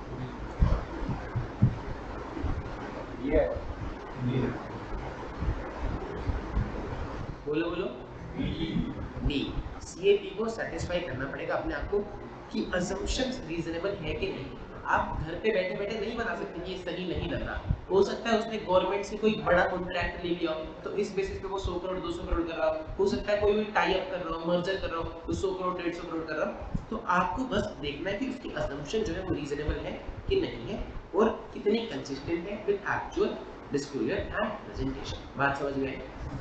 Everybody clear? तीनों केस स्टडीज हमने कर ली, एमसीक्यूज आप घर से खुद करके आएंगे हर एक चैप्टर में, मैं किसी के भी नहीं करा। कोई भी और दिक्कत परेशानी होगी आप मुझसे आके डाउट, ठीक है जी?